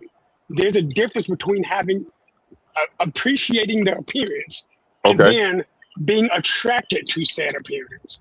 You should not be attracted to another person if you're married to someone else. Okay, I understand what you're That's saying. why the If that's Chris what you Brown got, issue I is did an not issue mean for that. me. If that's Okay. what you got from that, I did not mean that. I meant exactly what you guys said prior to that. And I'm not changing my stance. There's nothing wrong with looking. And that's as far as I'm going. Now, the lust part and all that, I'm not going to bring the lust into that because it's not a lustful thing. It's not. But I will say this, and you might consider it lust. I could look at a woman, at a voluptuous woman, or a woman that's not voluptuous. I'm just looking. I'm walking down the street. I'm just looking. If she happens to be ugly, to me, what's ugly? Oh, damn. Is she fine? Okay. But we still walking. That's it. I know this. I have a huge shoe fetish. I'm not going to lie. Putting my business out there. I love high heels and all that. I'm looking at women's feet all the time. Oh, I like them shoes. Them shoes tough as hell. I like that shit. Oh, damn, them shoes look cheap. That's how I am. I'm not thinking no further. No further. Go back and Use the watch, word listen to this fetish. replay, and you just proved that point. Okay. Like you literally just used the word fetish. Okay, that's fine. The work That that means I'm you not have an changing. That's attraction fine. to it. That's fine. That's fine. Otis, I understand where you're coming from, but I think you're just being intellectually dishonest about it. No, You're I'm not. saying I you have. like that Hold word, on, but hear me no. out. I'm Hear me listening. out. Okay. Here's why I'm saying what I'm saying. If I'm wrong based on what you just said, you can correct me then because I'm actually trying to understand you. What you just said is, I even have a foot fetish. I can look at feet and be like, oh yeah, those shoes are tough. But there's a difference in appreciating the shoes than appreciating the woman in the shoes. One, you're appreciating what she's wearing and appreciating that art. Secondary, you're appreciating and attracted to her because of the shoes. You see what I'm getting at? You're Okay, so let me ask you a attracted to the way question. her feet are. Okay. What's up, Smell the Roses? Okay, I hear you. So by me saying what I'm saying, let's keep it real. Me saying what I'm saying, you're saying that I have a possibility of reacting or acting upon that of my shoe fetish of me liking 6-inch heels, lady with a nice calf. They got a nice lotion on the bottom of the heel. I'm noticing all that. Yes, I am. So by me noticing all that while I'm walking down the street with my beautiful wife hand in hand, that I'm also lusting. And if I had the opportunity, I would jump the other person's bones. That's what you think what's going on in my hand, inside my head. Pause. What I'm saying is, right.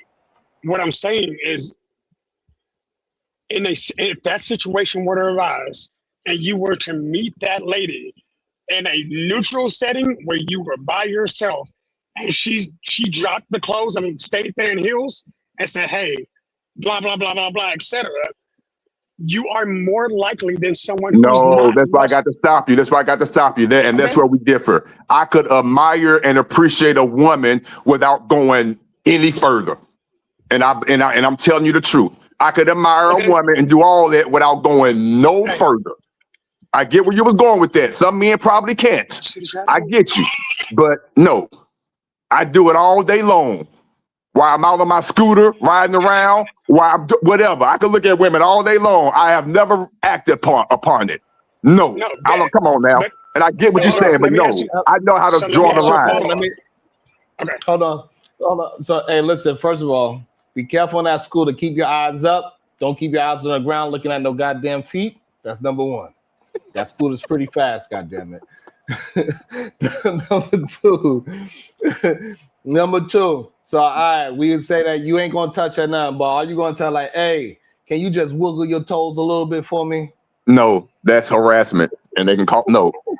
Come on now. See, you're going a little bit too far, and I like the joke, but I like how you tied it in because some people will go that far.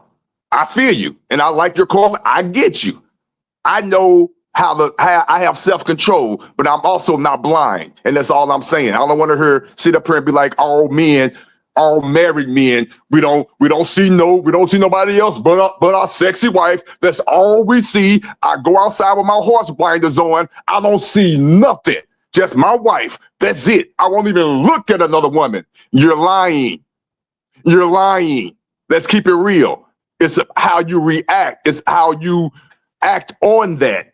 Come on now. Let's keep it real. I look at women all day, but I don't act on it because my wife. Maybe because you have two extra set of eyes. Maybe that's why the other two wandering. But I don't have a wandering eye, sir. Okay, Absolutely not. I got you. Hey, I got you. Go ahead, Shadow. I know Shadow wanted to have a follow-up question. Go ahead, Shadow.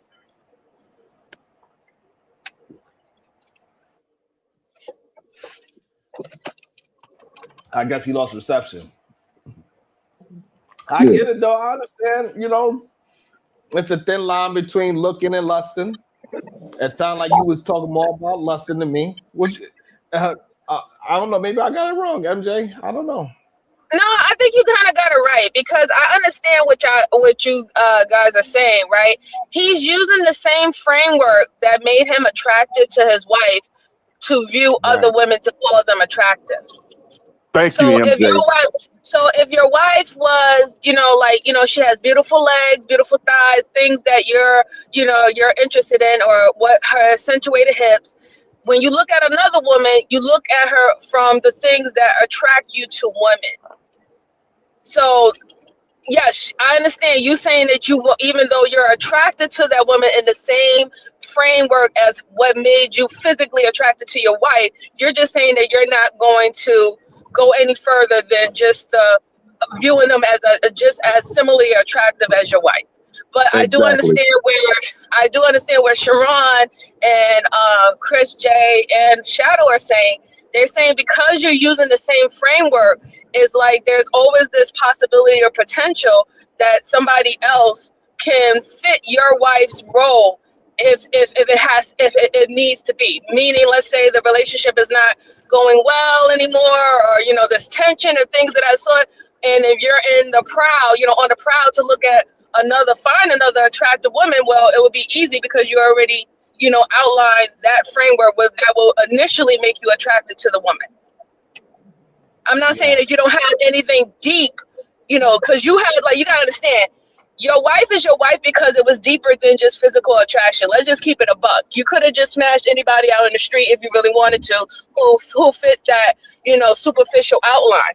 So I'm not saying that there's no, depth in that, but the simple fact is it wouldn't be that hard for you to find someone to fit that physical attraction because you're already using that that framework. Thank you for articulating my point for me. I appreciate that because I'm not gonna lie, I have an issue with articulating myself the way I need to. I kind of fell off a little bit on the last part that you were saying, but I understand what you are saying. I agree with 95% of it. I really do. You just articulated way more than I could have. I just don't. Again, not to keep beating the dead horse. We're not blind. We're human. And any man to me that says that any married man to say to me that they go out and they don't see nobody else, they keep their blinders on. To me, they're going a little bit overboard. And to me, they're trying to prove themselves too much that they're not doing what in their mind they have to train themselves not to do. Sharon even said it. He had to train himself not to do that. That statement alone lets me know that, of course, everyone is human. Of course, you see what you see. The mere fact that you have to train yourself What you training yourself for? You have to But I think, train yourself. Otis, but Otis, Otis. Otis. Oh, Oh, go ahead, MJ.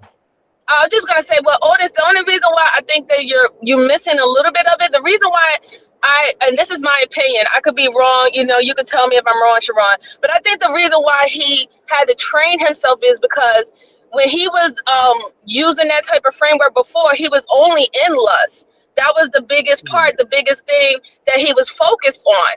Now he has other things that is more important than just having a big booty and big titties and things of that sort. He want to know if her character is cool. Is she a cool person to be around her? Do I even like when she talk? You know what I'm saying? Like things of that sort. So he trained himself to be like, listen, I can't look at every woman as a possibility that I can smash her because I'm sexually attracted to her.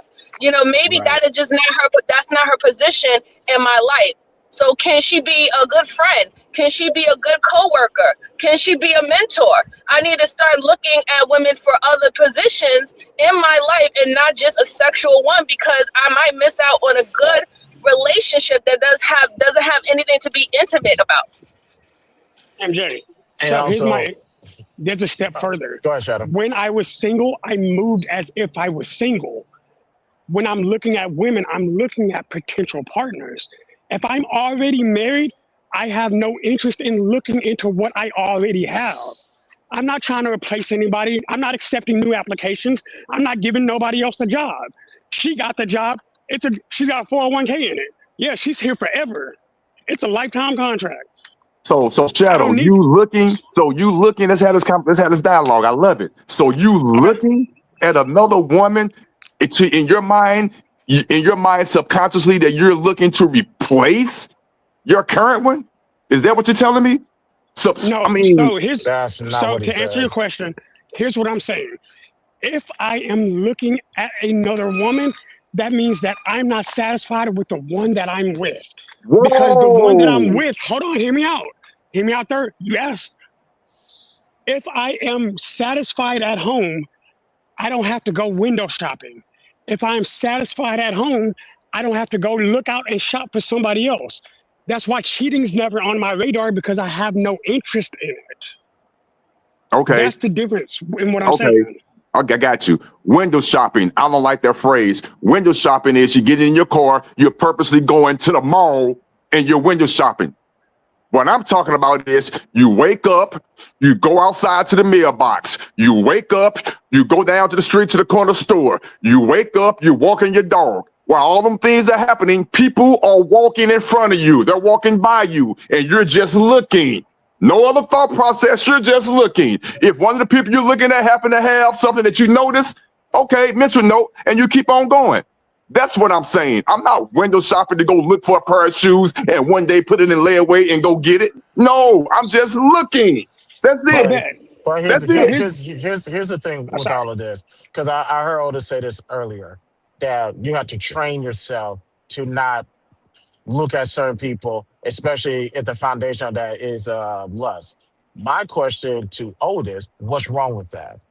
What's wrong with a man that's bettering himself? What's wrong with a man who can objectively, the opposite word is objective, objectively acknowledge one's beauty or attractiveness, but can transition from you need me a lot more than I need you, so there's nothing that you have to offer, or transition further than that and say, you know what, you have absolutely nothing to entice me with because I'm already set in my ways and I'm unbreakable.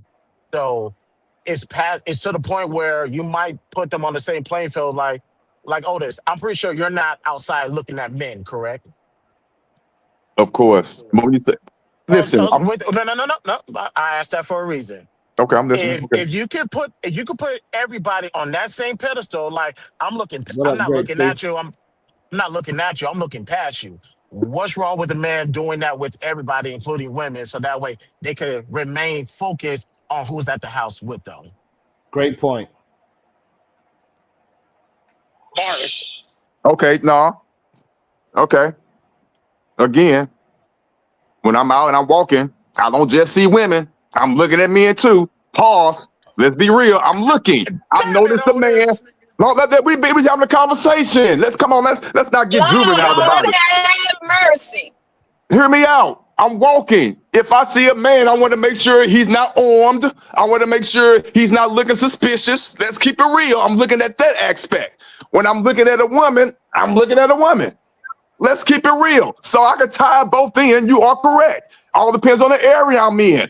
If I'm going into a liquor store, going to pick up my little wraps for my little marijuana habit, I'm looking at the guys around to make sure they're not too close up on me because I carry my weapon on my left side. I want to make sure. So I'm observing. While I'm observing the men, I'm also looking, hey, if I see an attractive woman or she's not attractive, I'm noticing that too. So two things can be happening at the same time. Let's have the real conversation. I'm looking at everybody. I'm looking at everybody. But women So when are you're looking at, attractive. so when you're looking at the men in the gray sweatpants, you're looking for multiple Don't, hey, dude, come on, man. Don't get disrespectful. We're having a conversation. Don't get disrespectful. I rocks with you, but don't get disrespectful. Let's get the ratings up, but don't get disrespectful. Come on. Otis, you know what it is. Otis, listen, you know what it is. They're just trying to say is that even, yes, you are looking at everybody around you, you're doing situational awareness. However, the way how you look at women is completely different how you look at men. You look at men from a dangerous standpoint, or just, to make sure that everything is cool. Mm-hmm. And with women, you're looking at them from an attractive lens. And the thing about it is, there's no real change in how you're viewing different women. It's the same. It's the same method. If she's attractive in this particular type of way, that's why you look at her. And I just think I'm not saying that it's you. I'm just saying that they don't believe that most men wouldn't use that as a way to continue to, I guess, be out there on the hunt when they're looking at women in an attractive way, even though they might be settled down and stuff like that. I think that that's where the issue is. You're saying you're not going to act upon it, but other men will definitely act upon it because they're always in the hunting status. They're always on the prowl. Okay, let me ask you a question, MJ. Okay, go ahead. Go ahead, Prime. Go ahead. Before you go to, right? So, like, even in New York City, it is chairs. Like, you go to certain restaurants in the summertime, you see the chairs is situated for people gazing. Like, so in New York, it is a thing that people just look at people and talk shit about people that's walking by. Oh, this person, look at how she walked, look how she looked, look how he looked, he looks crazy, blah, blah, blah. So people gazing is a thing. So we do understand people gazing is a thing. However, when you talk to the attraction part of when it's to the woman, that's when it sounds like it's an issue. And majority of men, as we know it, will engage in it as well. So that could be the possibility why this miscommunication is happening. Go ahead, Otis. I get what you're saying, Sharon. I definitely understand what MJ is saying. But to me, there is a thin line or a gray area where that could come into play. They don't know when to stop. They get disrespectful. They think their door is open, so they put that foot in there so that door, won't close all the way. I get all that. I'm not talking about that. I've never had any desire to act upon that. And I'm being totally 100 honest with you. I'm just being realistic. There's nothing to me wrong with looking. Once you go past the looking, which is a gray area, that's where it gets dangerous. And I don't think, in my eye, I don't know the numbers. I don't know if the numbers are high as you guys are making it appear to be. I don't know if majority of married men, when they look at a woman, they are thinking, if I get the opportunity, it's on. I can't honestly say that because I don't move like that. Yes, do I look at other women attractively? Yes. I'm not going to lie, I do. Do I act upon it? Hell nah. Do some men do? I'm pretty sure they do. Can you guys give me the numbers? Can MJ or somebody on this panel give me the numbers on how many married men look at women?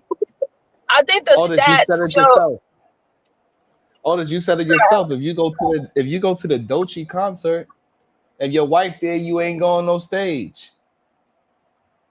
If she's there, you're not going on stage. If she's not there, you're going up stage, getting handcuffed to the chair while she's twerking in front of you. Then she's gonna take a beautiful peach with a crack in the middle, put some honey on that joint, and you're gonna lick that joint. Did you hear me say I'm going to run off the stage handcuffed to the chair? Did you not forget that part? You so still don't do that. on the stage. No, I'm still going on stage. Yes, I am. I'll be a lie to say I'm not. I could be real about it. I'm going on stage. But then that's you have to go by the stats. Then I mean, a lot of the stats for the divorces is due to cheating. Outside of And hold on, financial, the second one is due to MJ, cheating. So how MJ, does that happen? How do cheating happen? By having being in vicinity, having the opportunity, right? That's how cheating happened. It started off, oh, we were just having a coworker, drinks at happy hour, and then something else happened. Like, it's all about, it starts from exactly where you're saying that it starts from, Otis, Yes, it does. and It does. that's how a lot of married men end up losing their marriages, because it would seem so absolutely. simple. It was so simple before. Oh, I just thought she was attractive. I complimented her on her dress, and we had a few drinks, and then everything leads to something else. And I I want to also be somebody else wanted to jump in too, but MJ, I want to ask you one question. By percentages, how many people get on stage and then tell the performer no?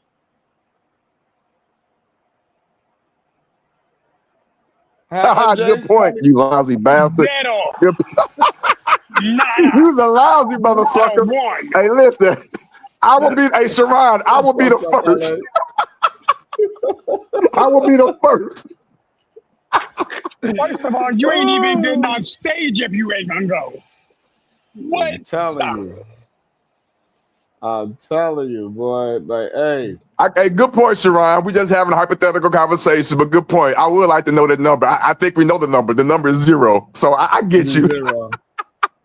What up, Miss Project? How you feeling? Right. So everybody asks her, why you get on that damn stage? Because once you get on that stage, it's gonna be so much more difficult to say no once you're on that stage. They're in there for anything. I mean, it been men that got on those stages, Otis, and got peed on, literally. That's crazy. You know what I'm saying? So, shit. Hey, listen. Again, I'm not gonna say I applaud you and Shadow. I don't know what I want to say, but hey, go for it. To me, I just don't think that's realistic, and I'm gonna stand by that. All right, so now we're gonna jump into this conversation with Blueface and his Okay. mother. So Yes, sir. I want to know what is your thoughts on that whole on the whole situation with sons and they mothers having a sketchy dating life where the son have to witness possibly moms fighting men, multiple different types of men. What is your thoughts? Do you think that is the reason why a lot of young men today have such a negative outlook on dating and black women in today's society? I can see how it could affect them in their relationships if they seen their mother in tumultuous relationships with other men. I could see how it could affect them. Now, it could go a good way or a negative way. I could use not to get all into my personal business. I could use my mother and father situation in a positive way because it was not good. So I knew what not to do. I knew that I wasn't going to do what, quote unquote, I'm not going to say whoever did whatever. I knew not to do that and why. But I could also see if I wasn't mentally strong, or for lack of a better phrase, I could see how I could use that as a stepping stone to be like, okay, since such and such did it, this how it should be done. It's going to affect me in my dating and yada yada with the woo. So I could see it going both ways. Fortunately for me, it went the other way. I knew what not to do, but I can see how I can go the other way because I see it all the time. Okay. Christopher J, same question. My apologies, I'm at work. I came in at the tail end of the Blueface mom situation. The only thing I heard him say was 9 years old, fighting off men, something to that extent. What was the context? My bad. I'll play. You know what? I'll just play so we could just see it for ourselves and we could assess what we're hearing and what we're seeing together. Hold on, let me play it right now. Is that you think things that do not matter to me today It matter doesn't care more if it matters to you. It than the matters to God. trauma that you It doesn't caused by matter. being the way you are. Okay, tell me what trauma. What trauma did you have? Watching you domestically violently have altercations with your kids and multiple men What multiple I would men rather did I have? be in an. Nate, I would tell- rather tell be in them- a tent Tell the chat what than to multiple watch men. my mom and his Tell daughter the chat fight a man you, that my mom is laying because you down didn't with. help. That's why you. Why would I? It's okay. We didn't need your help. I was 9 years old. It don't fucking matter, nigga. If you was 3, you was supposed to help. You want a 9-year-old to help you fight a grown man. All I'm asking you, And that's is, why you that's why I evaluate You my knew dad that the way I do. You Because knew- listen to you, Jonathan, I never had to your dad fight shot a gun in nobody the for air my at me. dad. I've never had Your to dad shot a gun in the air. compromise myself at 9 years old Are you okay? to fight somebody for Are my you dad. okay? My dad is responsible and grown enough to not put his That child robbed you for in that $100,000. predicament. What are you talking Did you about? say he robbed you? Look how she talking about a 9-year-old, chat. But did you help us? I'm 9 years old. Wow, what can I do? You want me to hit the nigga like this? Yes. Get off my mommy! If Get off! somebody's trying to fight your mom, yes, that's what you're mad about. We You're didn't need your help, though. crazy. We didn't need You your help. are And that crazy. altercation was not me or Janice's fault. That was somebody who decided to You get said it was Janice's fault. No, I said she did not take no shit when she could have. She could have just sat there and been quiet. But when it turns out he went to jail because he was intoxicated, right? And we did not know that. Okay. Okay. So why did But you knew that already. So why did you lie to the chat? And who else did I have a domestic violence? So why did this happen again? Hold on, you said multiple men, nigga. Tell the chat who else I had a domestic violence with. Because me and my sugar daddy ain't never had a domestic violence. Not never in your motherfucking life. Sugar daddy? Not once. Not even an argument in 20 years. And we are still best friends to this day. Damn. Jonathan? Was false. Yo, so I need to... I be giving Blueface a lot of crap, as some of it he rightfully deserves. But when you look at what raised you, it's like, dang, might need to go easy on the brother. Like I just saw a video yesterday of his dad working Amazon. Nothing wrong with that. And they still have a great relationship. Shout out to him and his father for still having a relationship. That being his mother, and she's justifying what she did in the discernment or lack thereof that she had when Blueface was 9 years old. I don't know how old she is now. So it's one of those cases like, I see why you are the way you are. And if you was with your mother the whole time, this particular woman, yeah, I understand why you turned out the way you did. It makes perfect sense now.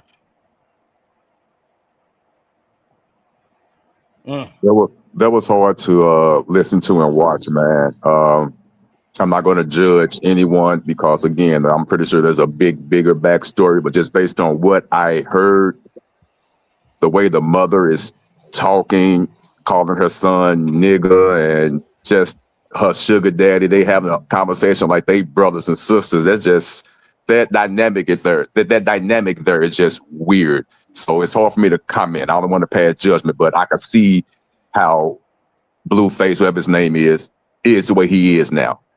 The mere fact that she wanted him to jump in at 9 years old to quote unquote stop what was going on between the mother and father is just crazy to me.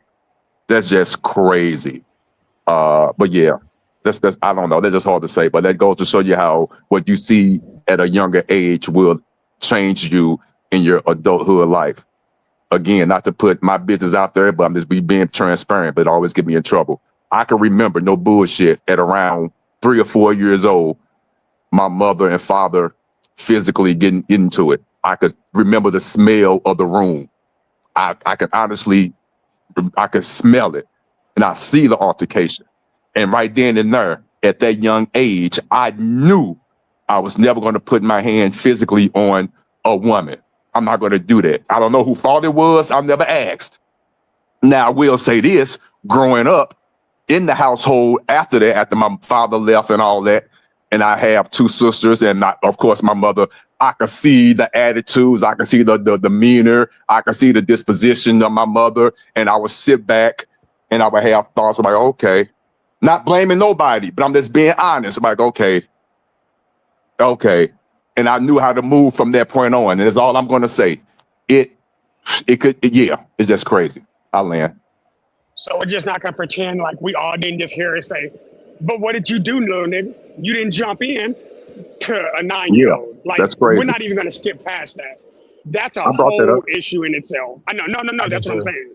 Oh Like, yeah, yeah, go ahead. everybody brought it up because that's wild. Under no circumstance should any parent, male or female, be like, "Hey, I need my little 9-year-old. Like, I got a girlfriend who's beating me up. Like, I'm gonna tell my 9-year-old daughter, hey, you need to get dead on her ass. Get out of here, stop. Like, I can't like this is why oh my people bad. have problems. Sorry, done, man. No, I was saying Grayson is 8 years old. I can't imagine me or especially her mother, because I'll keep that to myself. I cannot imagine us saying, "Hey, Grayson, jump in." No, go get in the house. That's one less person I got to worry about. Mm, yeah. MJ, you got any thoughts on it? It was quite disturbing. I just see two individual who has been traumatized in their life, and they have became very toxic. Some of it could have been passed down. A lot of it is of their own doing. I didn't like the fact that she wanted her 9-year-old to kind of like defend her. That's like worst case scenario, and but it shouldn't be something that is acted upon, really, because we have had cases where young children did see their parent, whether it was the father or the mother, jump in because that was something that was, natural and innate in them to step up and protect someone that they love. But it shouldn't have been something that was asked for. My thing is that, he's just making a mockery more of his mom, and he's definitely exploiting his trauma that he experienced that him growing up, because it's not like he didn't know that his mom was like that. He didn't have no problem with his mom when he had his mom fighting, or had Christiana fighting his mom, and then putting it out on video and stuff like that. So my grain of salt is going to be very thin with him, because I have seen how he moved over the years, and how these things that he's trying to say is traumatizing to him. It really isn't. He'll find some way to make a monetize off of it, and he still acts degenerate in the things that he do want to act degenerate of. So, if you're trauma and you want help, then you get help. It's not like he's asking for any help. This is just all for money. This is all for exploitative, putting his mother out there in that way. I have more to say, but I'm driving, so I'll let somebody, if anybody want to respond to what I said, they can counter that, and then I'll respond. I'm about Mm, to drop down, but one thing I'm about to say to what MJ said: two things can be true. Both sides of the coin can be accurate. I don't believe MJ disagree with what we're saying, but I don't disagree with what she's saying as well. That is a form of exploitation, because that could have been handled behind the scenes. Like, yeah, I'll call myself a content creator, but where does the line stop? You didn't have to do that to your mother. Granted, the mother could handle herself, and I put that in air quotes. But yeah, you didn't have to do that to your mama just to flip a dollar, because Lord knows your raps will never do that. But peace and mm. blessings, y'all. I'm gonna hit y'all later though. All right, thank you, Peace and Chris. blessing. Good to Yeah, I see. Good wasn't. to see you and hear Yeah, from you. sorry, I wasn't necessarily disagreeing with any of y'all. I really wasn't. I was just pointing out other things that I saw displayed with that conversation, right? For example, when he was saying, so you was having all these men, and you had all these domestic violent situations with these men. So you're acknowledging that she was in a domestic violent situation. I don't necessarily know whether or not if she was the instigator of these situations, or was she actually a victim, right? But let's just say Mm, let's say she was a victim.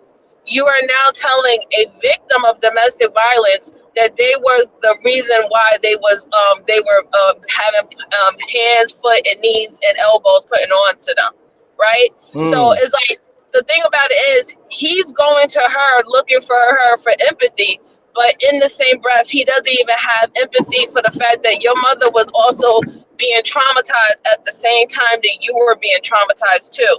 And this is why I said that him having a conversation with her on a live stream wasn't sincere. This is something that they both need to go to therapy on to rebuild their relationship properly, since it's toxic and it's been toxic from the beginning.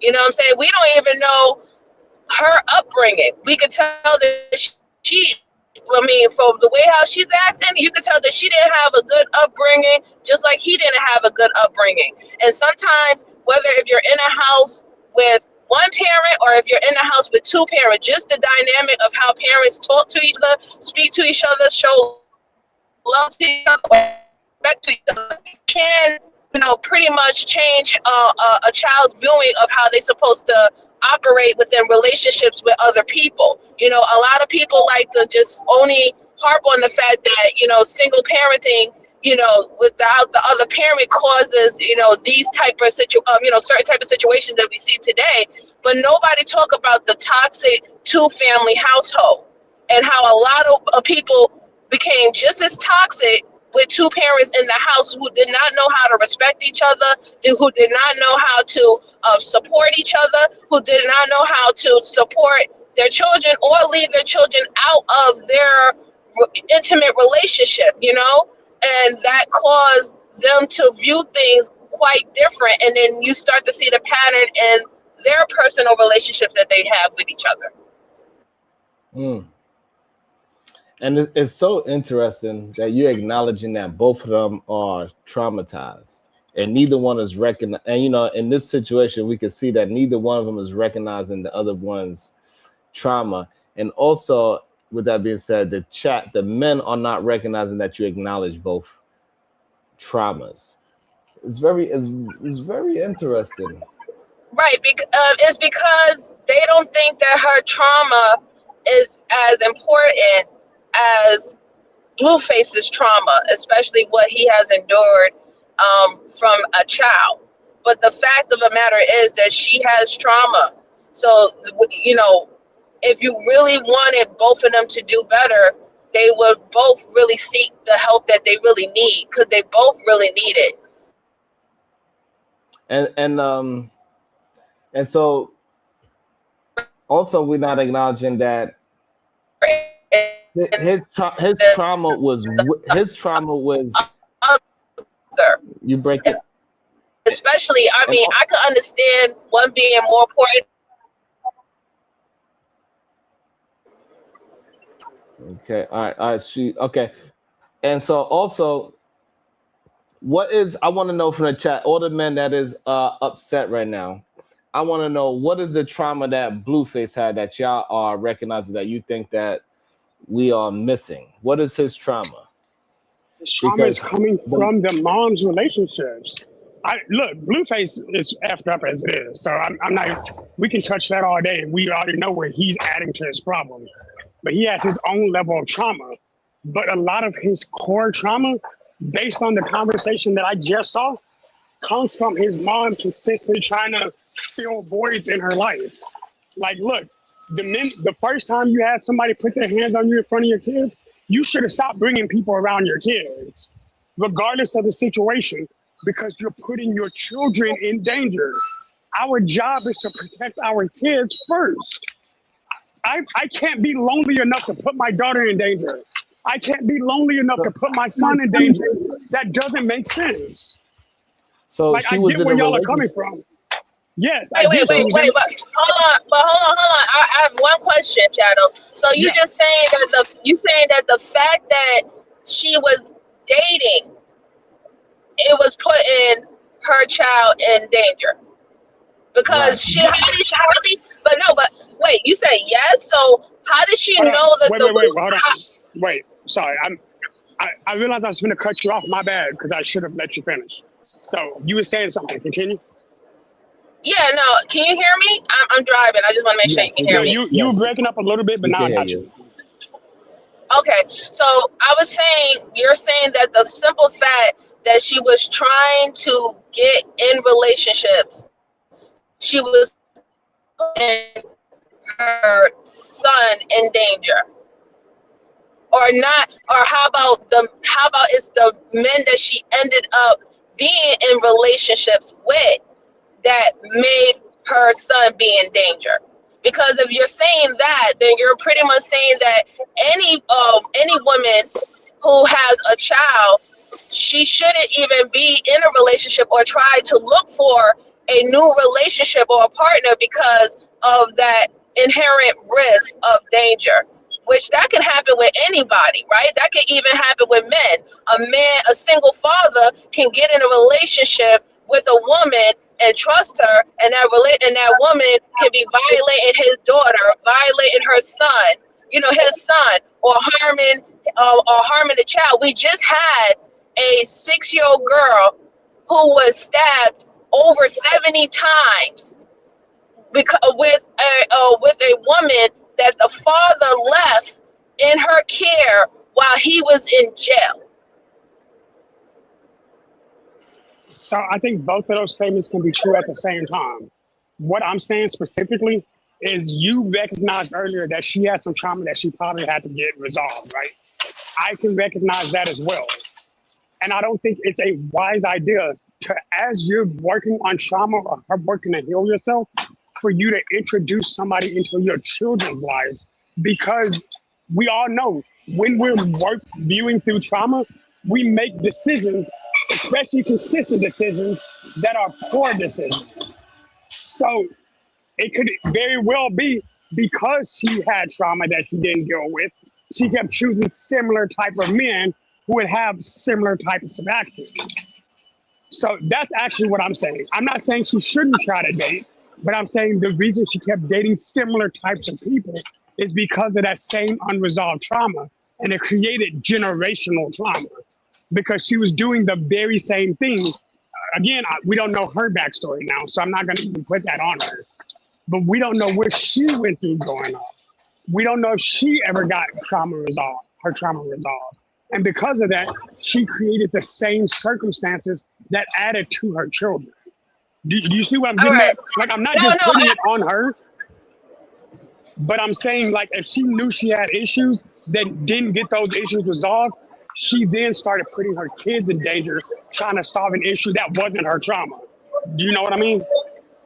No, I understand what you mean, but I'll be real with you. A lot of people don't know that they have issues and problems that they need to resolve themselves until they're actually looking to fix certain things in themselves. There's a lot of people who believe that their behavior is normal, especially if it's been a part of their behavior or what they have been seeing in their households or the households that they've been in for pretty much their majority of their life. They are not going to differentiate from it as it being something that is wrong or inherently wrong if this has always been perceived as normal.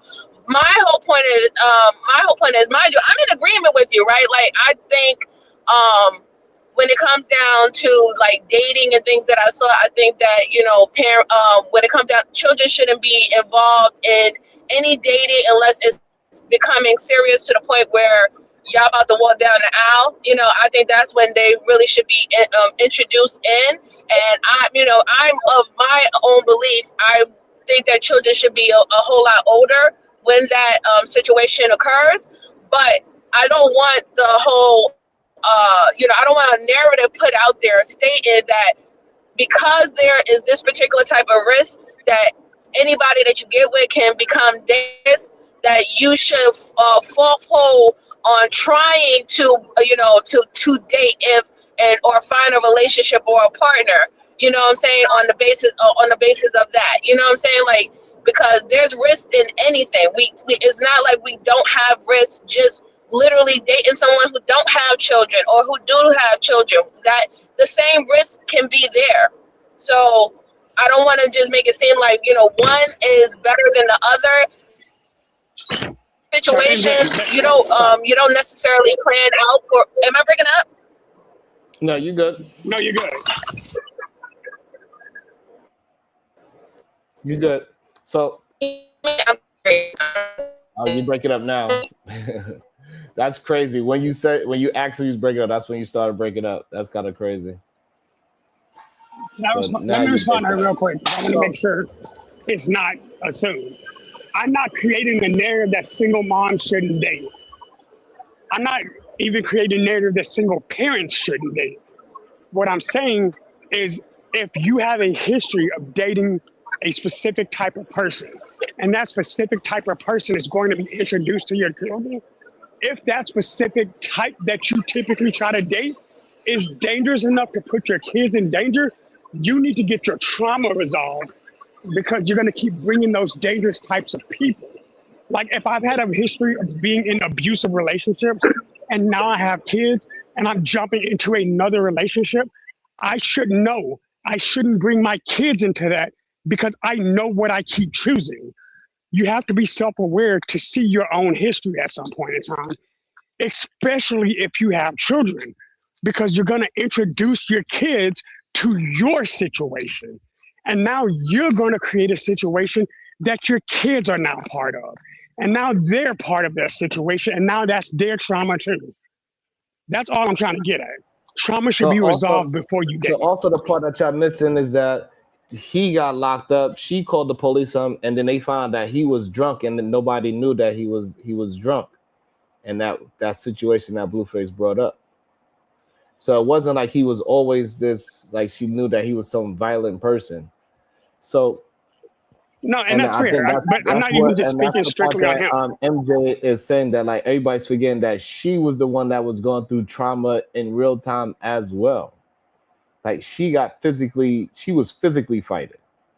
And yes, I would say that it has to have some kind of physical trauma for a kid to see his mom's fighting, but also a lot of things that was said is part of being in the projects. One person in your family fight, everybody fight. 9 years old and all. I'm sorry to tell you, but that's how it goes in the projects, bro. You are That correct. is so true. But that's not. so But that's not. So But that's not okay for children, is what I'm saying. I can understand that that's what happens. Unfortunately, that happens in the project, though.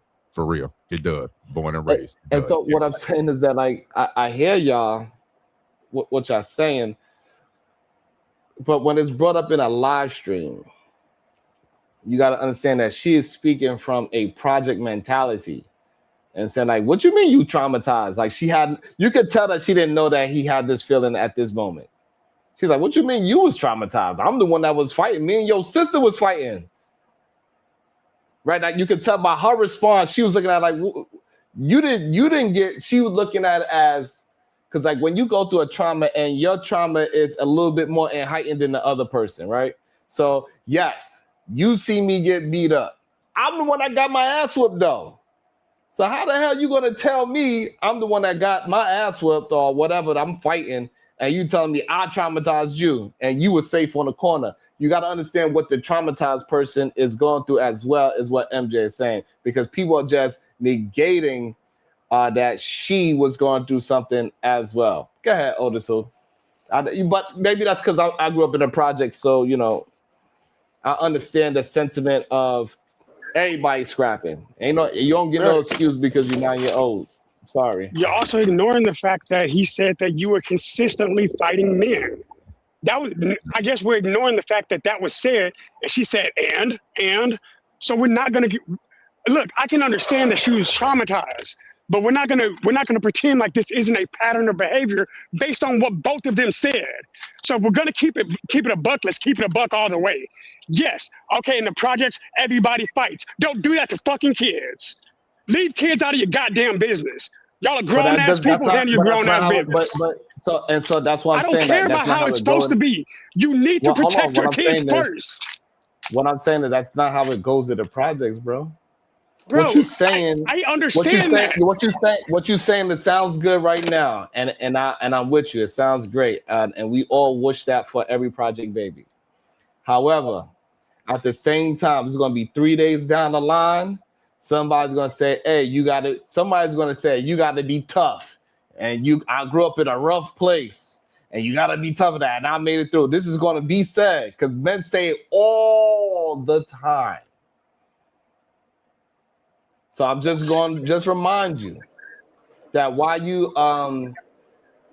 saying that we got to do the right things of what you're saying is correct, and is 100% correct. Me, Otis is not going to agree with you. You're correct. However, 3 days from now, a week from now, it's gonna be like, hey man, you gotta be tough. You gotta grow up rough. You got beat up or you seen somebody get into a squabble at a young age. Oh well, people fight. It is what it is. It's a normal thing.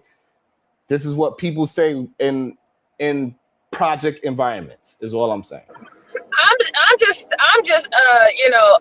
amazed how it's so minimized of the mothers being traumatized and pretty much I guess passing that type of trauma or that type of anxiousness on to her son is being minimized as if it's not present. You want us to show presence of him being traumatized and him saying it directly out of his mouth what he was traumatized for, but you have little to no grace or understanding that this woman is showing signs of having trauma the same. You are still trying to one up the fact that both of these individuals are traumatized and they're also toxic, because I can admit that both of these individuals have done things in their life that was of their own doing outside of what they are traumatized about, but y'all don't. Every single time you're bringing up his trauma, you like, okay, well, I mean, I don't know, she could be trauma, but y'all, the way how you speak about it, you speak about it that you don't really believe that this woman was traumatized. You believe that she was the cause of everything that's that has going on with her and her mindset and how she's acting. And if we want to stand on that truth, then we can stand on that with Blueface as well. But It can go MJ, that's not what I'm getting at, both though. around. MJ, that's And not also I even what want to I'm say, getting at. hold on. And also I want to say is that, like, somebody in the chat saying that they're Nitro Baby, they never had to do that for their mama. Hey, you lucky that your family wasn't, like that. I ain't gonna front. I come from a family that was like that. My mother at 50 had a fight. You know what I'm saying? Like, so like I come from where I literally come from a family where everybody had to fight. I know exactly that kind of rhetoric. It is a true thing. Everybody got to fight. One of your cousins, everybody better be fighting. You better not come on talking about, hey, Brownsville got in a fight and you was there and he got beat up and you didn't. Nah, that's not how it But goes Sean, in the these aren't the projects same at all. conversations. It does not go that way. That's number one. Number two, if your mama is scrapping, you're also telling the projects, hey, you better be scrapping with your mama, bro. You only got one mama. Number three, the dad wasn't there. You cannot go in one breath say, hey, ma, you traumatized me because you was fighting men with my other sibling. So her and the other sibling was scrapping. You watched. And then also act as if you're going to say, hey, that's why I got so much grace from my dad. And he wasn't even there. That is also wild to say. And we cannot just pass all those things that, like, we cannot just sweep all those things under the rug. He gave his father a pass and said, that's why I understand my dad. Your dad wasn't there. How can you understand them? Okay, so Sean, I'm going to be very clear about what I'm saying because I want to make sure it's not misconstrued. Because I agree with what MJ is saying. We all can see that she's been traumatized, right? But y'all are mistaking what my viewpoint is on this.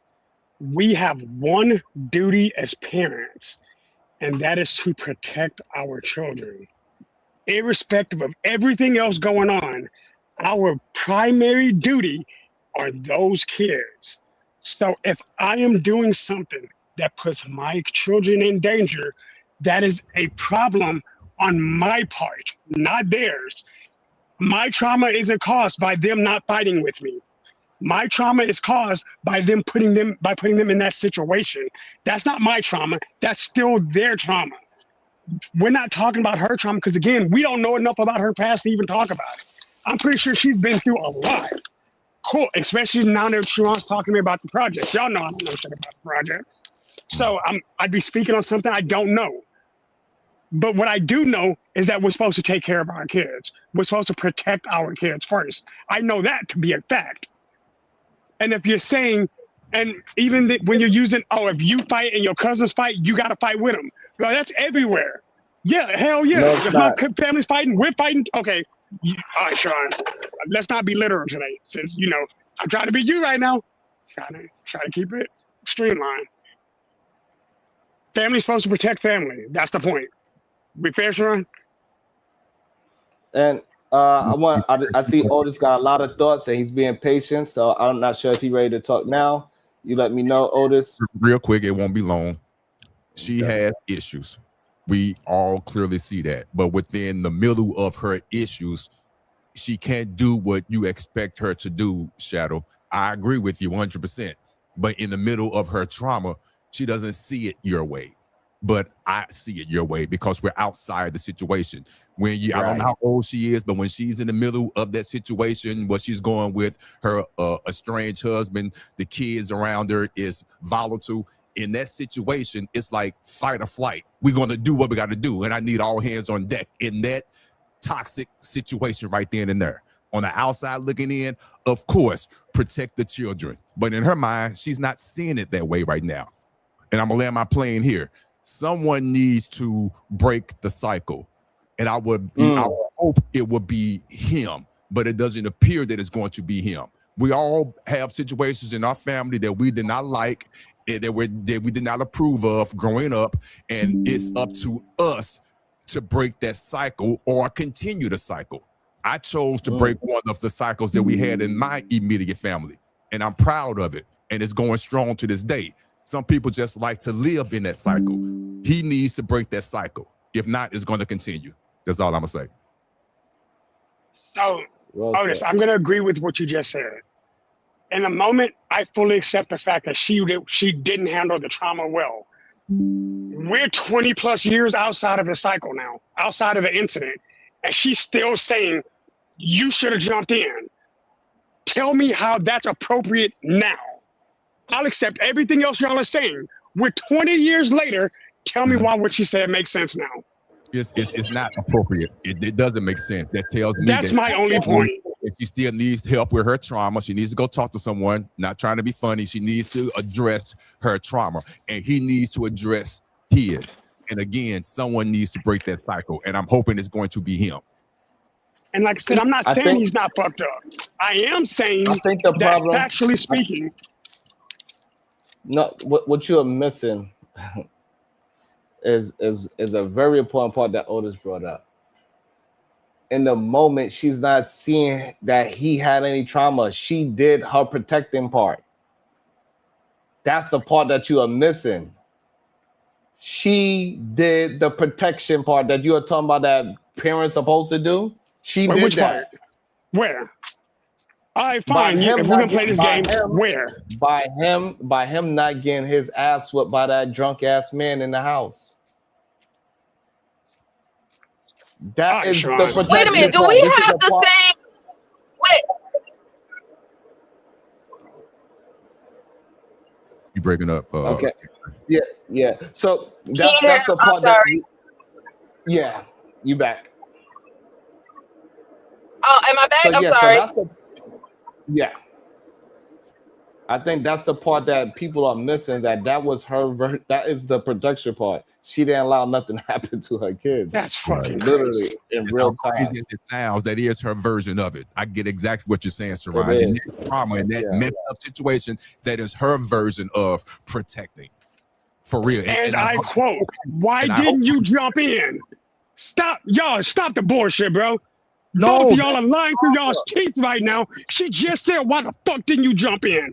Quit playing with me, man. Stop acting like y'all didn't hear what she said. Hold on. Because y'all about to set me the fuck up. Y'all tripping. Hold on. What the fuck are y'all talking about? You are upset because you didn't jump in, is what she said. And then he went to say because I was only 9. That's what. And her response was, "Why didn't you jump in?" And so keep pretending she didn't say it, Sharon, or play that shit back. Right, because he's again. I don't know. If you was, I guess you had to be. So if your kids see you fighting, what are you gonna say to your kid? Hey, get. In those exact No, you're not. words, get. You gonna be Period. scrapping. You scrapping. You are in the Bullshit. fight. Hey, don't. I fight all the We time, talking about Sean. you are Miss me in with that the. bullshit. Hold on. See, the problem is that you having like a gentleman's fight when it all got heated and now it's building up, and you say, "Okay, kids, it is time for you to go in the room now because now Daddy gotta go ahead and fight." We talking about in real time, a fight happens and you don't have time to put the kids away because those type of fights happen, We see it all the especially when time. So what I just say? especially when I know what you alcohol is said. involved. I know what you said, but you didn't hear what I said. I said get. Shadow. If a instantaneous fight That's breaks but out in what I'm front of saying. my Hold on, goddamn Shadow. children, get. Shadow. That's not reasonable to say that. How is that not reasonable? I put that shit into practice. The fuck are you talking about, Sean? I'm not saying something I believe. I'm telling you something I've done. That girl was sitting Shadow. in the room when I fought my fucking brother, and I told him, get his bitch. Hey, midget, get. You know what he did? He got the fuck up and left. Because I'm his dad first. I don't care who you think you are. If I tell you to get, son, get. If I tell Mara to get, guess what she does? Gets up and leaves. Yeah, Stop. that's not reasonable. Okay. That's not going to happen. I hear what you're Go ahead, saying. Otis. I mean, My I hear children are fucking 9 and 10. I'm not going to put my kids in danger. Hey, look, I hear what you're saying. Most people do not leave a fight. to go Most put their people stay and watch. Yeah. And the Even, fight, especially if their parents are involved. Kids are not going to be that. Most children, yours could be, but 98% of children are not going to get, because when shit starts to swinging and all that, everybody's mesmerized by the fight. So let's just put it in perspective of a young woman with her children in the house getting into a squabble. Majority, 98% of human beings are not going to have the wherewithal to say, all right, kids, get. And that get means that, hey, you better leave no matter what. That's just not a reasonable statement to say. Fine, I'll take that pill now. Acknowledge what I've told you. If I accept everything that y'all are saying right now, when this happened 15 years ago, and she didn't have the capacity to get handled then. You know what? Cool. I've even acknowledged the fact that, hey, that was what it was. Multiple times, and her response then was, why didn't you help? But you move But the goalpost. Shadow. We acknowledge that her saying that is wrong. And we also have acknowledged that she got some fucking issues. And she still, to this day, and her grown ass self, still has issues. So I understand why that is triggering you, her saying that, but you're literally looking at a woman who is still traumatized. She has not gotten the hope that she needs. And this is why she's even talking to her son in that way. It would have been a better situation like that video if he was able to express himself with a healed mom. Hold on 1 second. Let me address the chat real quick. Hey, chat, watch your mouths and pay attention to the conversation. So far, nobody here has promoted any kind of violence. Don't get blocked. Not one person has promoted any violence. Not one. We are talking about the situation and how things usually transpire in those type of situations. Is all we having a conversation about. So I don't know what Palomo is talking about. I'm in some denial. But majority of the time when a fight pops off, majority of people don't have time to tell their child to get. It's not a normal thing. So you better stick to the facts or get blocked of what is actually being communicated. Go ahead, MJ. Usually when we see fights, those random fights that be happening outside with the children there, we most parents who are defending themselves, or if they're defending their children, they're hoping that a bystander will actually get their children out of the way, or get them safety, or call the police and stuff like that. And like I chatted, like I said, you're not wrong, man. You're not wrong, and we're not saying that you're wrong. Like what she said to Blueface was absolutely atrocious. But we're talking about a not well woman. She's still not well. And obviously he's not well. So he's literally trying to get empathy from somebody who can't feel his empathy, because she's still traumatized and victimized about what she went through and what she experienced and what she had learned. You could tell by the way she's speaking that she feels that this is it. This is what it is. This is how it is. And she's looking at him like, if I had to endure it, this is just what it is. This is something that you have to endure. Get over it. Oh well, you know what I'm saying? And she's saying that because she's not healed. She got problems. You're literally looking at two people who got problems, trying to get blood out of a rock, pretty much.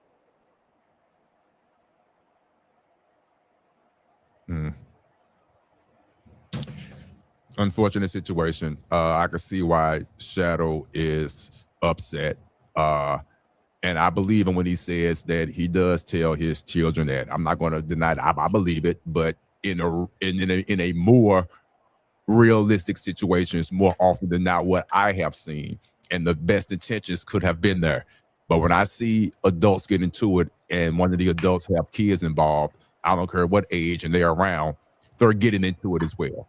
And like MJ said, when you're involved in it, you're hoping that someone around will have the wherewithal to grab the children and separate them. But often than not, that does not happen. The kids jump in and it just turns into a big melee, which is very unfortunate. But I do understand where Shadow was coming from. But again, been raised in the projects as well. The Peabodys here in St. Louis, they knocked them down years ago. Just being in the hood. When the fight breaks out, there is no rules. Kids do jump in it. And it's sad to see on the outside looking in, but it happens. It happens more often than not. And she does have some healing to do. For her to say that at this age, and she has a fully grown son, and she did throw up the fact that, why didn't you jump in? I'm paraphrasing, at 9 years old. That sounds crazy to me. But at the same time, at that time, and her trauma, that's a normal thing for her to even ask that question. Even ask that. You would hope she would have matured and got that addressed by now, but unfortunately, she has not. So I get it. Yeah, it is a very sad to say. It is a normal thing in the projects. It just is. It's not excusing it. It's just what it is. Especially if you in a situation where your family was outside and they wild. If everybody wild, you and your family gonna get into it. Neighbors on the same floor, all that. You know what I'm saying? Like, you live on top of each other. Say it for real. You know what I'm saying? Like, this just, and so I understand both sides. And so, but the only part I didn't understand was the part of the dad's side of saying why you try to throw your father into her face and expect her to respond with grace. Like, that's kind of crazy to me as well. Especially if that's triggering to her. You know, so that's crazy. Right. So at the same time, he want empathy. He tried to create a new trauma by throwing his dad in the face. That's why I respect my dad, and he ain't never made me have to fight for his such and such and such. Like, that's crazy talk. And you say this to the person, that most likely raised you. I was just about to say that she the one that was feeding you majority of the time and putting your clothes on your back, but then you make that statement about your father. Of course, she's going to be triggered by that mere statement. So it's just it's just crazy all the way around. Man. And not even that, isn't it most likely that her father was one of the men that abused her? She said it. She said it in the stream that he pulled out a gun and shot it in the air. So yeah. So who? Her father or her husband? His father. his father. So that's like adding salt to the wound, right? Because you want her to take accountability for everything, as well as her abuse by your own father.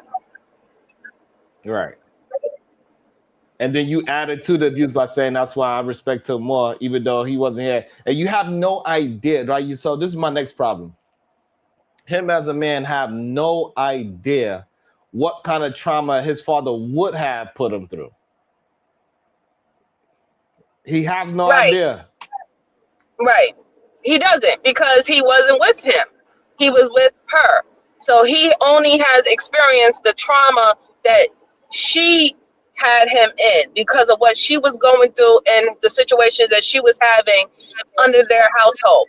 But he's under the assumption that it had, whatever he would have gotten with his dad would have been quite different and better, because that's his imagination behind the situation.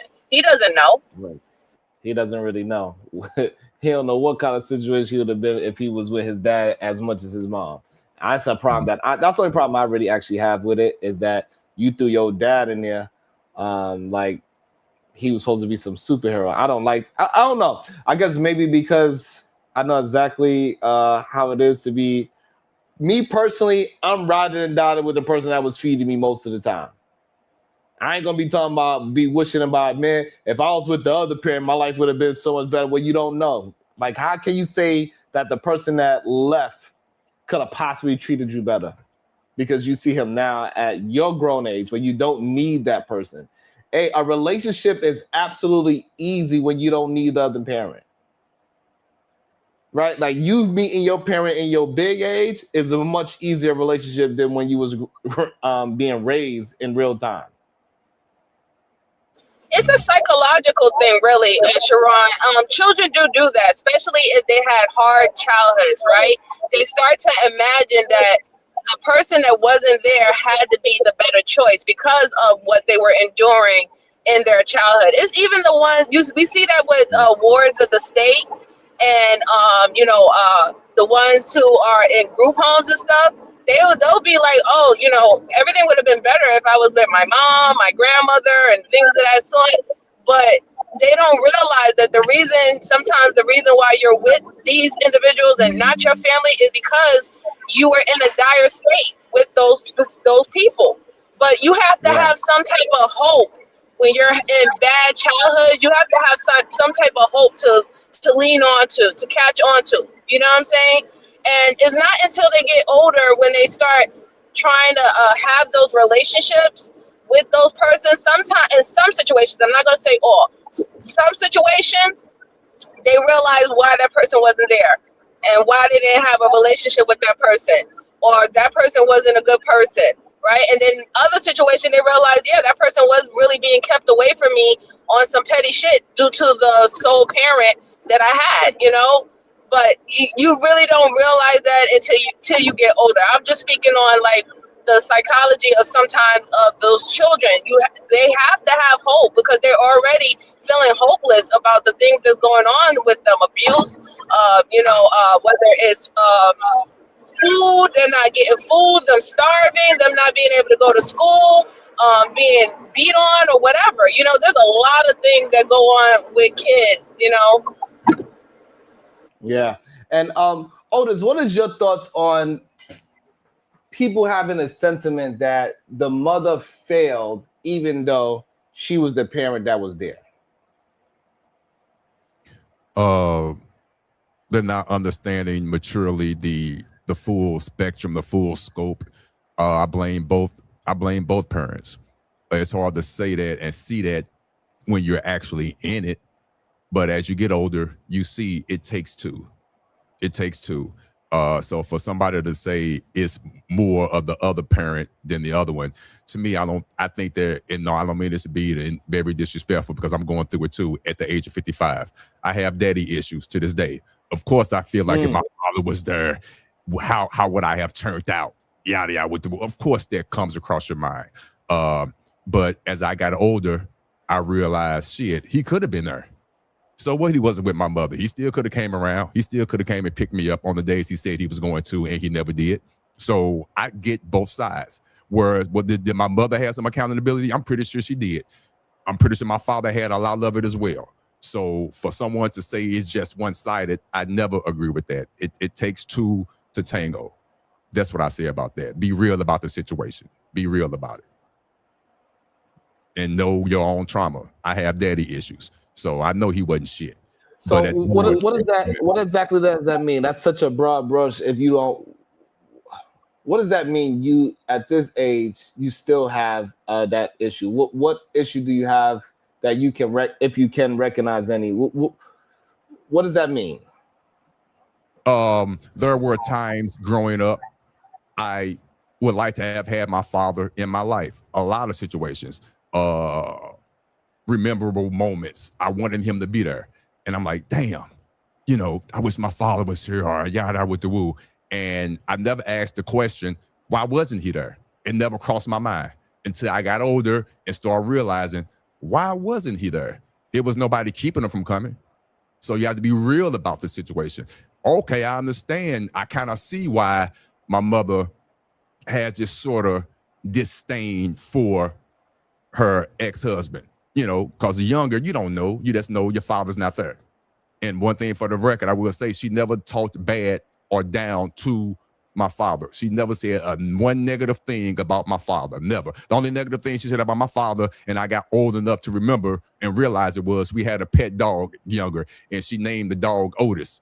I'm thinking that was my dog. Nah, she named the dog Otis after my daddy because he was a dog. And I realized that and when I got older. But me as a child, okay, I'm thinking that's my damn dog. You understand what I'm saying? But her way of getting back at my father per se is, we got a pet dog and your dog name is Otis. Now I realize you named him that because he was an effing dog. I get it. A womanizer. I get it. But I didn't know that growing up. I just wanted my father around. So that's what I mean by, and I still have issues with that. I still don't, like, okay, so the only issue that you have is that you wanted him around. Mm-hmm. And I know for a fact, not to put my business out there, he wasn't doing what he was supposed to do. Me being young, I didn't know that. But as I got older, I realized, yes, he dropped the ball on several occasions. I can understand why him and my mother got into it. I can understand that. He was out gambling and didn't bring the paycheck home. I could understand that.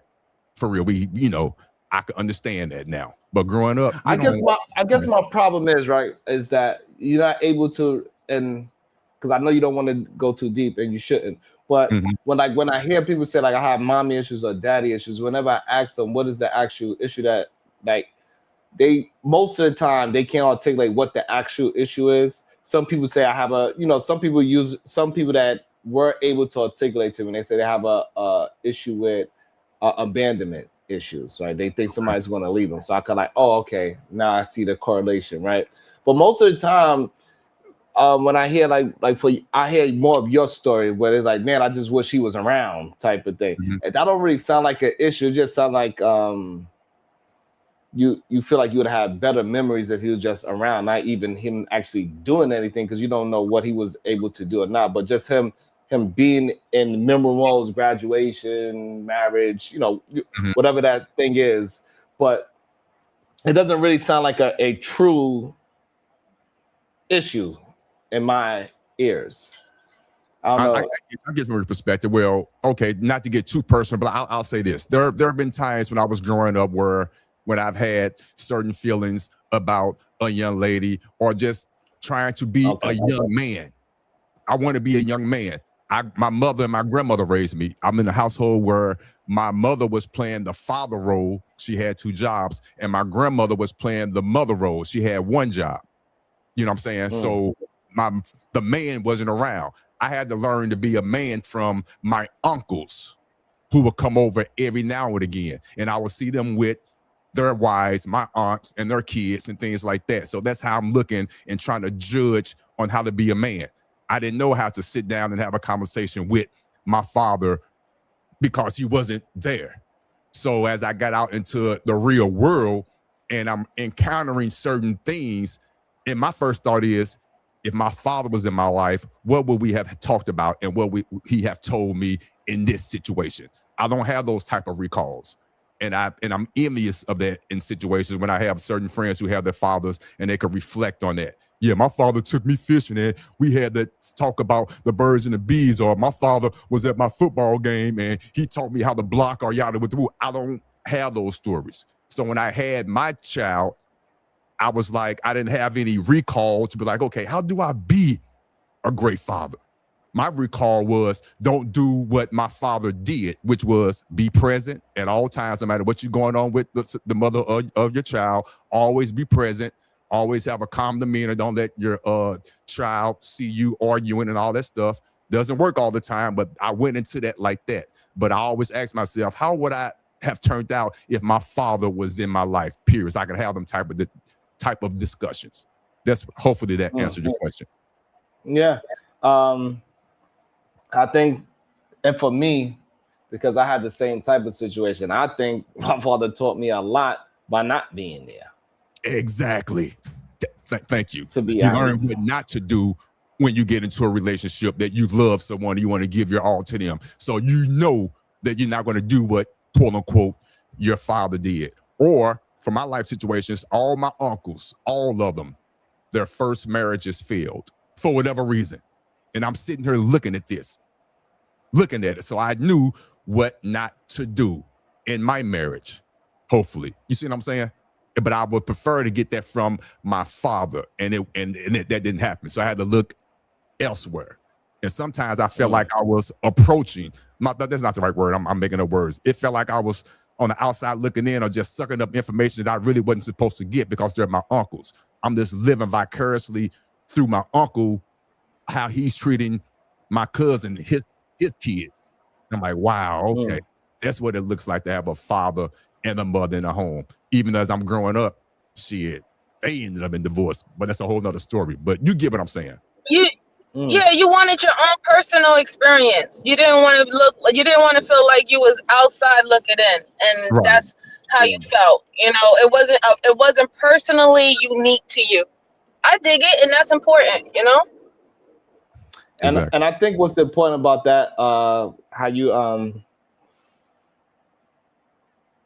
is that hopefully men can understand how important it is to just be there and let your child experience you.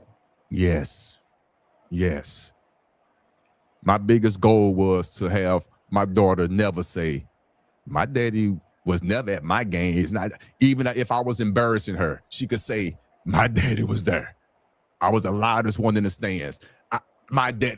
She can't never say my daddy wasn't there. What she can say is my daddy didn't pick me up from work for like a month or 2 or 6 months because my boyfriend said he wouldn't. Yeah, she could say that. I'd rather have that experience, and we find now did not have that experience at all. My daddy ain't no, she cannot say it. I was in my child's life. I'm in my child's life. Way more than my father was She could say you're annoying. She could say you hard-headed. She could say you stubborn. All those things, but she can't say you weren't there. Exactly. Gotcha. Thank you. Exactly. And I'm proud of that. Exactly. Yeah. And I think it's important because I thought it was for me, I thought it was kind of strange. Like I thought it was just a ill coincidence that recently that he even seen his pops just like walk up in the middle of the street. I thought that was just crazy too. You said what? Blueface, that same. What? My dad out here working. Yeah, you ain't getting high on the pavement, baby. What y'all doing? Chilling? Yeah, we doing some apartment hunting. What you doing? Dropping off a package? Yeah, delivering, baby. All right. You know, What the heck? That's so what? What the heck are you doing here? So that's kind of crazy, and that's the same person that he said, man, I understand him the most. I understand my dad. And you'll say that in that heat of that moment. That's kind of like crazy to me. Like he's still, well, I don't know if he's still trying to figure it out or whatever, but I don't know. I think that's just wild. I think, it seems like The reason why he understands his dad, and I can be reaching, y'all can tell me whether y'all agree or disagree, but it seems like the reason why he has more of an understanding with his dad, because I think he kind of have made peace with the fact that his dad wasn't a dad, he was just a father. Because even with that interaction that you just showed in the video, he dapped his dad no different than he would dap his man's, and or his friend, his male friend, right? So it seems like he just has a male friend relationship with his dad. And what I've seen, most male friends, they, if I see you and I see you, we link up when we link up. There's no pressure, there's no pushing, there's no expectation from each other. You know what I'm saying? It just flows the way how it flows. And it seems like he has that same type of relationship with his father. So he's not expecting anything from him. However, he still is expecting things from his mother that he did not get from her when he was younger. Let me also shout out to the Cash App. It says, awesome show. Thank you so much. I appreciate that. Thank you so much. I have a And question. also, I'm sorry, and I got yours from the other day. We're gonna hold on to it. I'll make sure I honor that. Okay. You know what I'm talking about. I just seen it today. All right, MJ. What happened? What I do? I'm gonna do it so this way. You should see it right. You should see the notification right now. I just seen it today. What? Let me see. What is it? I got you. Don't worry about it. You just But now saw it today? Really? yes, just now. Okay, so you're gonna put it as a credit for the next time. Yes, Okay, cool. got you. what's Yeah, I the just think it is. now? Good. I had somebody try to talk. Go. What's the relationship with him and his father now? Because just on the outside looking in, I hate to pass judgment. We're having a conversation about it though. But based on that interaction that I've just seen, it seemed kind of awkward. So I don't know what type of relationship they have at this time. Are they seeing each other on a continuous basis? Are they on good terms? I don't. What's their relationship? I have no idea what their relationship really is because also in that clip that we seen, the mom said, "Didn't your dad steal $100,000 from you?" So that's weird. The fact that they look like they about the same age because the way how they move, I think that is completely weird. But also like what MJ brought, the way how they dapped up each other, Right. that just look like that. That look like people that didn't see each other in a long, like in a little minute. Like that's your man's in them. It didn't seem like that's like if you just walking down the street and he don't tell you that's his dad, you would not say, "Oh, damn, that must be his like somebody employing an uncle or a father figure." You would never guess that from across the street. Exactly.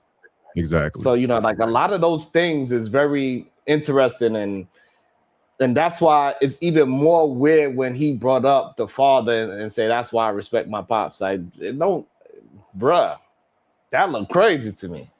Yeah. Unfortunately, I feel that Blueface has had more of a friendship or a toxic friendship with both of his parents instead of an actual parent-to-child relationship, even with his mother. But the fact that he's speaking to her about his trauma is because he never felt like he was her child. He felt like he was her brother or her man or things of that sort, like in that type of way. He never felt like the mother to child relationship. And he's showing that he didn't have the father to child relationship. He's dealing with both his parents as if they were no different than regular friendships that he have, in his relationship, in his life now. You know what I'm saying? A relationship that he would have with a woman that he was dealing with or cool with, and a relationship that he would have with a man that he was cool with. That's how he's treating both of them, and that's where I think that trauma is really coming from. Like he never had that type of respect of authority, looking at both of them as someone to be revered. You know what I'm saying? I don't know if he feels that way about his grandparents, because I don't know if they were even in his life, or even if he has anybody that he could look up to in that way. And I think that that's probably one of the bigger problems that subconsciously that he's not speaking about. And I think also we got to get rid of that trope of a whole bunch of mothers saying, all these movie quotables. You look just like your dumbass father. Like, I don't think that was the majority happened. I think that was a movie, and majority of people they imagine that. Did it happen? Absolutely. That's why it was in the movies. Did it happen on a majority sense? I do not believe it happened on majority sense. I think majority of the time, people have mothers like me and Otis that like, hey, your pops at the time when we was good, he was good. I don't got nothing bad to say about him, and they just kept it moving. I think that's what normally happened.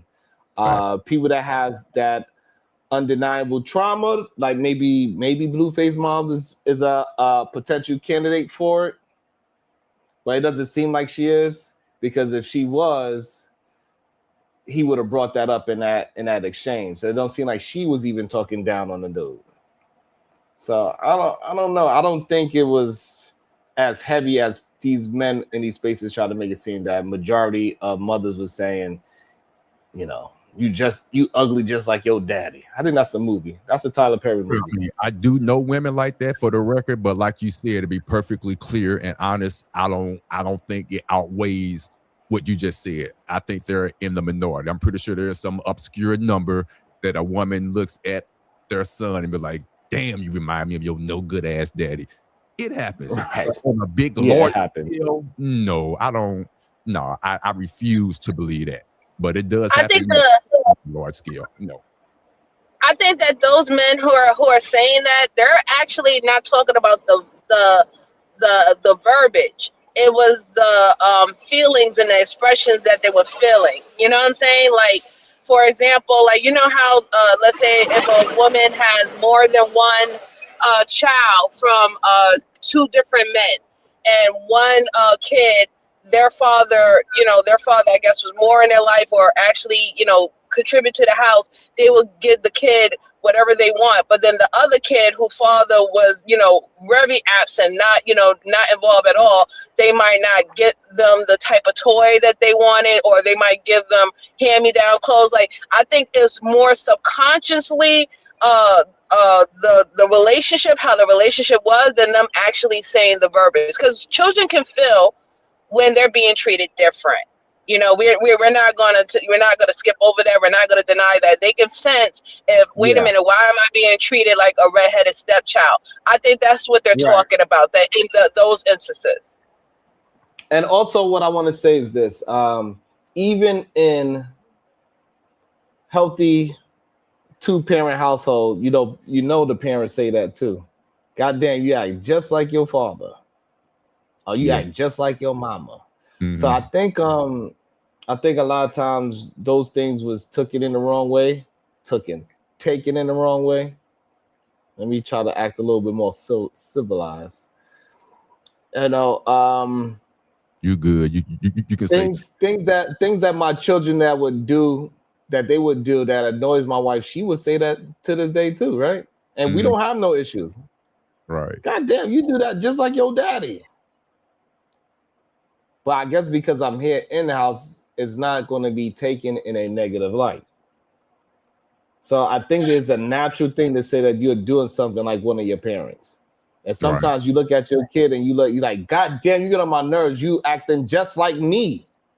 Sit your ass down. Like, I can't stay still. You can't stay still. We both cannot, you know what I'm saying? Like, so our kids get, like, I think it'd be exaggerated when we hear that you act just like that parent.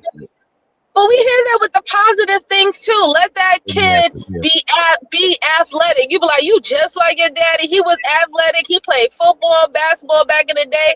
They used to call him hot legs. So my thing is, we hear it negative and we hear it positive, but I guess the reaction or the response to when it's negative and positive is different. When it's positive, it's something that the kid can feel positive about, that I have these certain type of traits with the parent. But when it's negative, the kid feels like that's something that's inadequate in them that they inherit. Great, Yeah. great point. Hey, MJ, I get the phone call sometime from the mother of my child. Hey, come get your daughter, or hey, come talk to your daughter.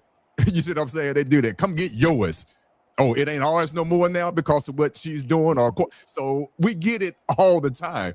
I don't get offended by it, but I understand what she's saying. She's doing something that reminds you of what I used to do or did in our relationship. Come get your child.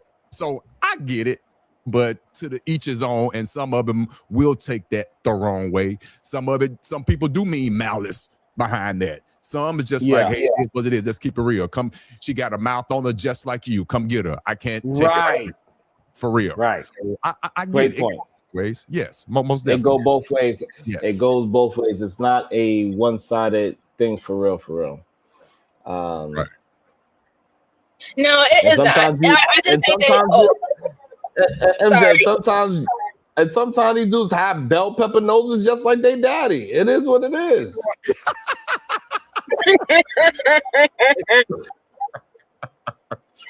It's true. You know, sometimes you look like your daddy, and sometimes you look like more like your mama. It is what it is. You know, but I'm glad that we got to a good stop point about that it can be positive and negative. There's just some things that we do. We like to call out traits and things and patterns and mannerisms that by spending enough time with a person that you can see that someone else pick up that trait, you know?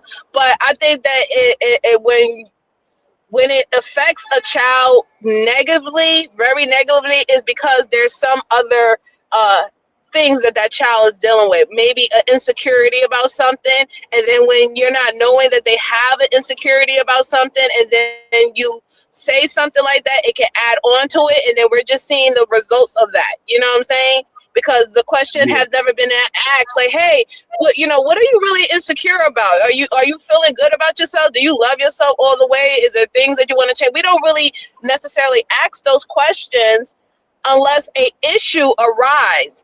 I think that maybe we need to start asking those questions on a regular basis so we know where our children is at. Yeah. And this idea that leaving your children is not a form of abuse is wild to me. Who said that? It's people in the chat that's saying most fathers do not abuse their children. And we're talking about absent fathers. So it's like, I don't know what's going on. But they act like it's weird. Go ahead, Shadow, see you hopped off of mute. Are they saying abandonment isn't a form of abuse? That's what it sounds like. And I totally disagree. He was asking the question that they're saying, are they saying abandonment is not part of abuse? Is it on that particular spectrum?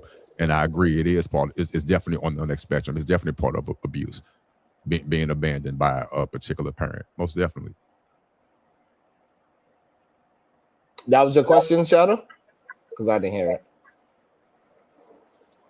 Okay, he froze. That was the question, Otis? Yes, it was. Yes. Yeah, I think it absolutely was. Maybe that was MJ trying to get in. Yeah, abandonment is definitely a part of abuse. I don't know what they're smoking, but please stop smoking it. Abandonment is definitely a part of abuse. It's withdrawal. It's withholding something from someone.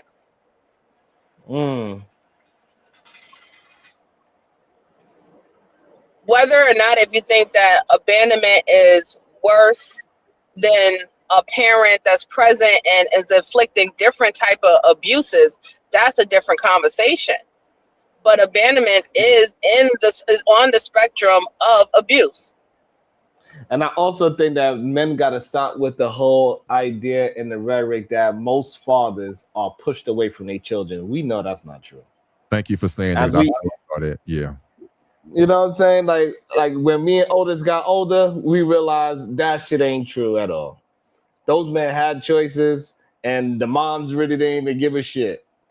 And say, hey, if you want to come and get your son, come and get your son. You don't even have to go take him nowhere. You could just hang out with him right there in front of the projects, and I could watch y'all. You could just come to the graduation. You could have just came to the basketball game. You could have just came to this. Like that's all majority of being a father just showing up, bro. Exactly. Thank you. Now I hate that Like, Coach come on. Bird is going through that, and that might be his true experience. I'm not denying that, but like you said, Sharon, I can be honest. For real, my mother didn't say one bad thing about my father. I had to realize that myself. She didn't have to tell me because she realized it's going to come out. So I'm not going to say nothing. And like you said, he had every opportunity to show up. I never heard my mother say, your father's not here. How come your father not here? I ain't never heard that. Never. Right. Never. Now, does it happen? Okay. But like you said, my friends growing up and all that, all of us playing on the same baseball team or whatnot, all the fathers that could have easily showed up, saw their son play and then gone about their business. Some of them I did see that when they and the father would show up with their girlfriend or whoever they dating with now. You know, so I've seen it. We're not keeping the fathers away. That's that father's choice for whatever reason. Now that's a epidemic or pandemic that needs to be stopped. Where the fathers, I say this, I believe the fathers are using that more of an excuse than the mothers. I'll say that, Absolutely. and I'll go on record on saying that the father is using it as an excuse not to show up because the so-called mother said this or that. To me, that's bull. That's bull. That's still your child. I'll say that. Yeah. Absolutely. No, I I agree. agree. I 100% agree with that because of the simple of the fact is that they don't want to admit those particular type of individuals. They don't want to admit that the reason why they actually abandon is not only because they don't have no choice or whatever. Not their mindset is if they cannot provide in the way that is in their standard in their mind that they need to provide, that they rather not be there. So that's an inner, deeper issue with them. There's a lot of men who feel like if I cannot really bring home the bacon, then I shouldn't be in the house because, be in the house considering me calling myself a provider. So they rather just not be there, And then there's some men who intentionally just don't care about things like that. And that's why they're away. I'm not saying that there is not situations where things they get heated between the mom and the father, and it's very, very, hostile, like a hostile situation trying to deal with each other. But like you said, Otis, and like you said, Sharon, because of y'all experience, y'all eventually realized that there was really nothing stopping y'all having some form of stronger relationship than what you have present today with that man that you call father. Because at the end of the day, even the mother, right? The mother did majority of the heavy workload. It doesn't cost nothing to have a genuine for a friendship or even a support or believing that you have another person that you can speak to. It does nothing. That doesn't cost anything to be like that for an individual. So if you don't have it in you to give, like you don't have that, in you to give, you're not going to get it. You're not going to give it. And that's what I mean. If you don't have it in you to give, you're not going to give it. That can show up in relationships, intimate relationships, friendships, you name it. This is a pattern of an individual where they're considered avoidant. We call them avoidant in psychology, and that's how they avoid. I like it. And the crazy part about it, this is coming from somebody that did not experience this at all. That's the craziest part about it. The main person that is caping and saying that fathers is getting pushed away, he did not experience his father getting pushed away. He said he grew up with both his parents in the house and they raised 7 kids. While me and you actually experienced something, and he's going to try to, man, this shit is. And that's why I get maybe he's very empathetic. That's all it is. Like, I'm just trying to be positive. Maybe that person is just very empathetic to other people's experiences, and he doesn't want to undermine it. Let's just keep it positive, even if they want to disagree. That's the reason behind it. But I gotta go. It was good talking to all of you guys. I'm gonna go to work. It was good talking to you. Have a good day and happy weekend. You have a nice one, MJ. But not to belittle or take away anybody in the chat who believe what they believe, for as the women, the mothers are keeping the fathers away. I mean, if that's what you believe, that's what you believe. But I have honestly, I don't see too many of that situation. Yes, it happens. But if you be realistic about it, more often than not, the mother will be happy if the father will show up and come get the child on the weekend, or come they will be happy. I don't care if they are talking about you dog shit and you ain't yet, but they're not going to keep you from coming and picking up their kid, your child. In most cases. Now, if it happened to you, I'm sorry, but in most cases, no. If you don't come get this child with your no good ass in the same sentence, with your no good, support paying ass, come get your son. It happens. You can't deny that, and they don't show up. Daddy wasn't there. Yeah, I want to make sure, I want to double down on what Otis is saying. We are not saying that it doesn't happen at all. That's not what we're saying. We're saying that on majority sense, that is not happening. We think that it's a minority of these goddamn evil ass ladies that are doing that. And even though it's a minority, we live in a society where it's 330 million of us. So yes, that small percentage is going to be millions of people, or millions of horrible mothers. We understand that. However, when we go by the percentage wise, it's a low percentage of that actually happening, in Most our definitely. opinion. I could physically, especially since we experienced it. I could physically know women, physically and personally know women who does do the things that Coach Ferb and Wall Street Willie are saying.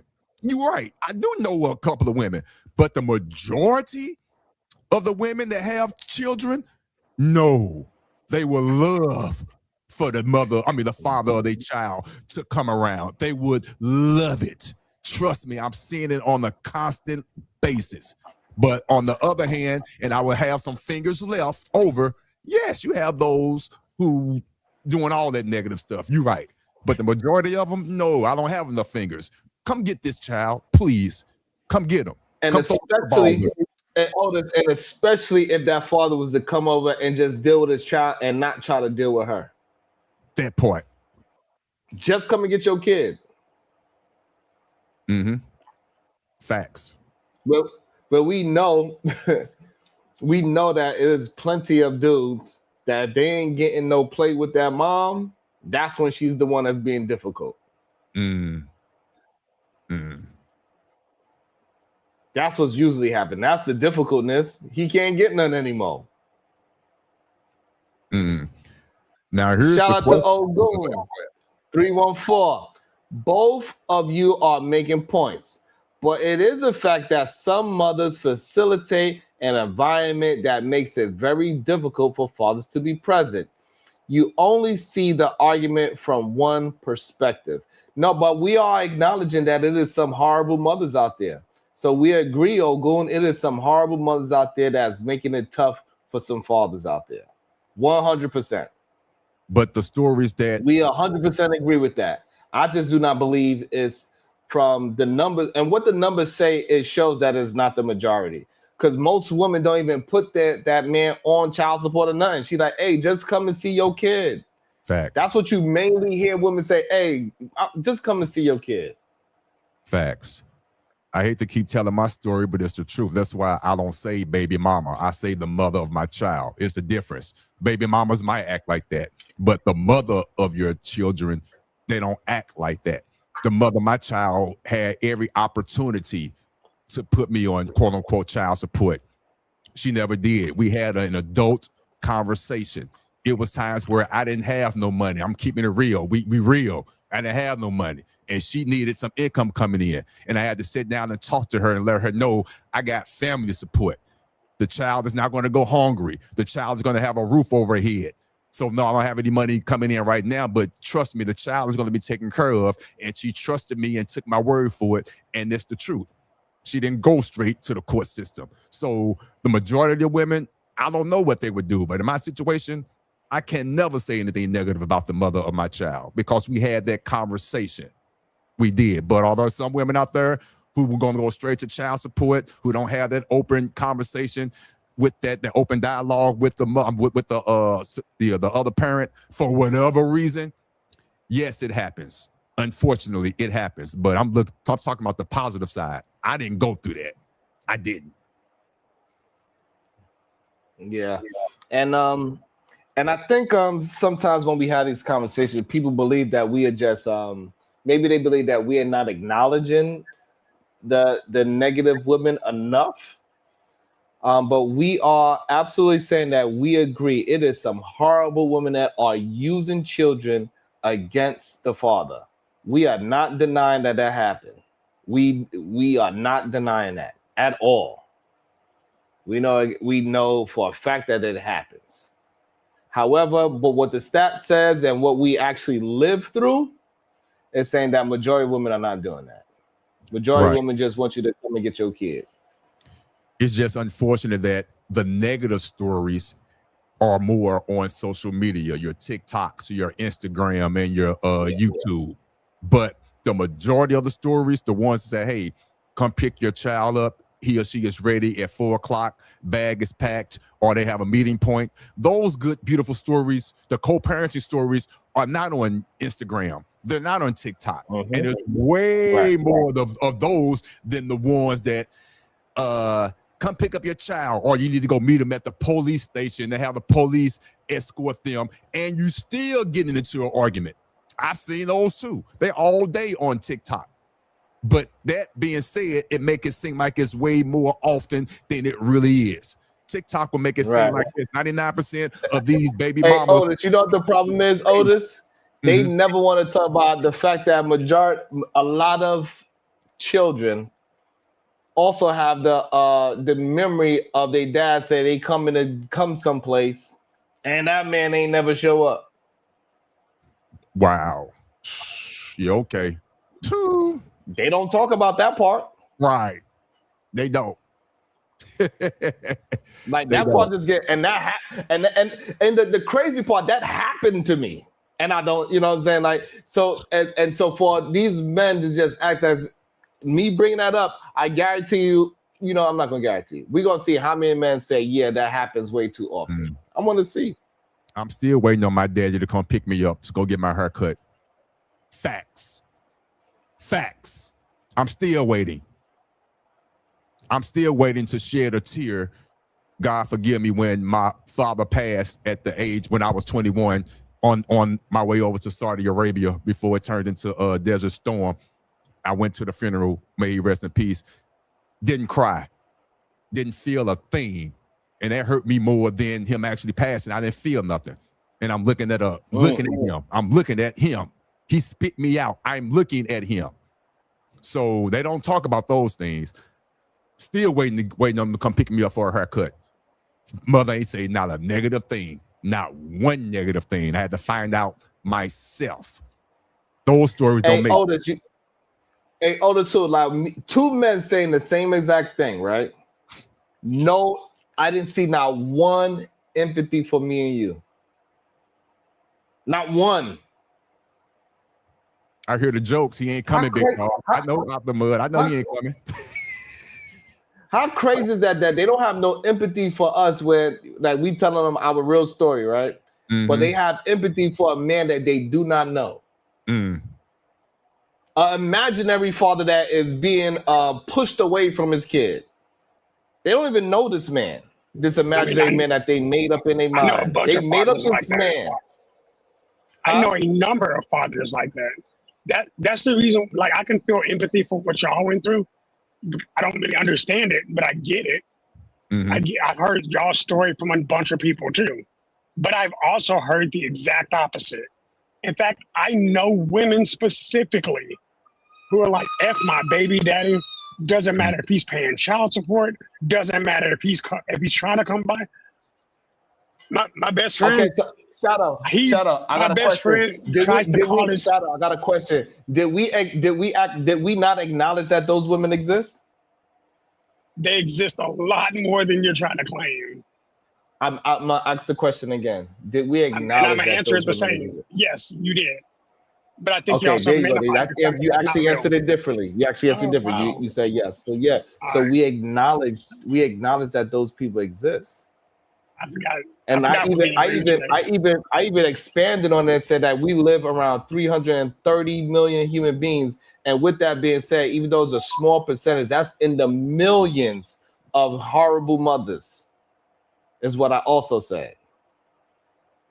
You also said we didn't empathize with y'all, which isn't fair. I think I do empathize with y'all. I didn't you I broke up. honestly think kids. You break I honestly think. Oh, can you hear me? no. Try it Can you again. hear me now? Test. Possibly. Passable. Possibly. Test one more time.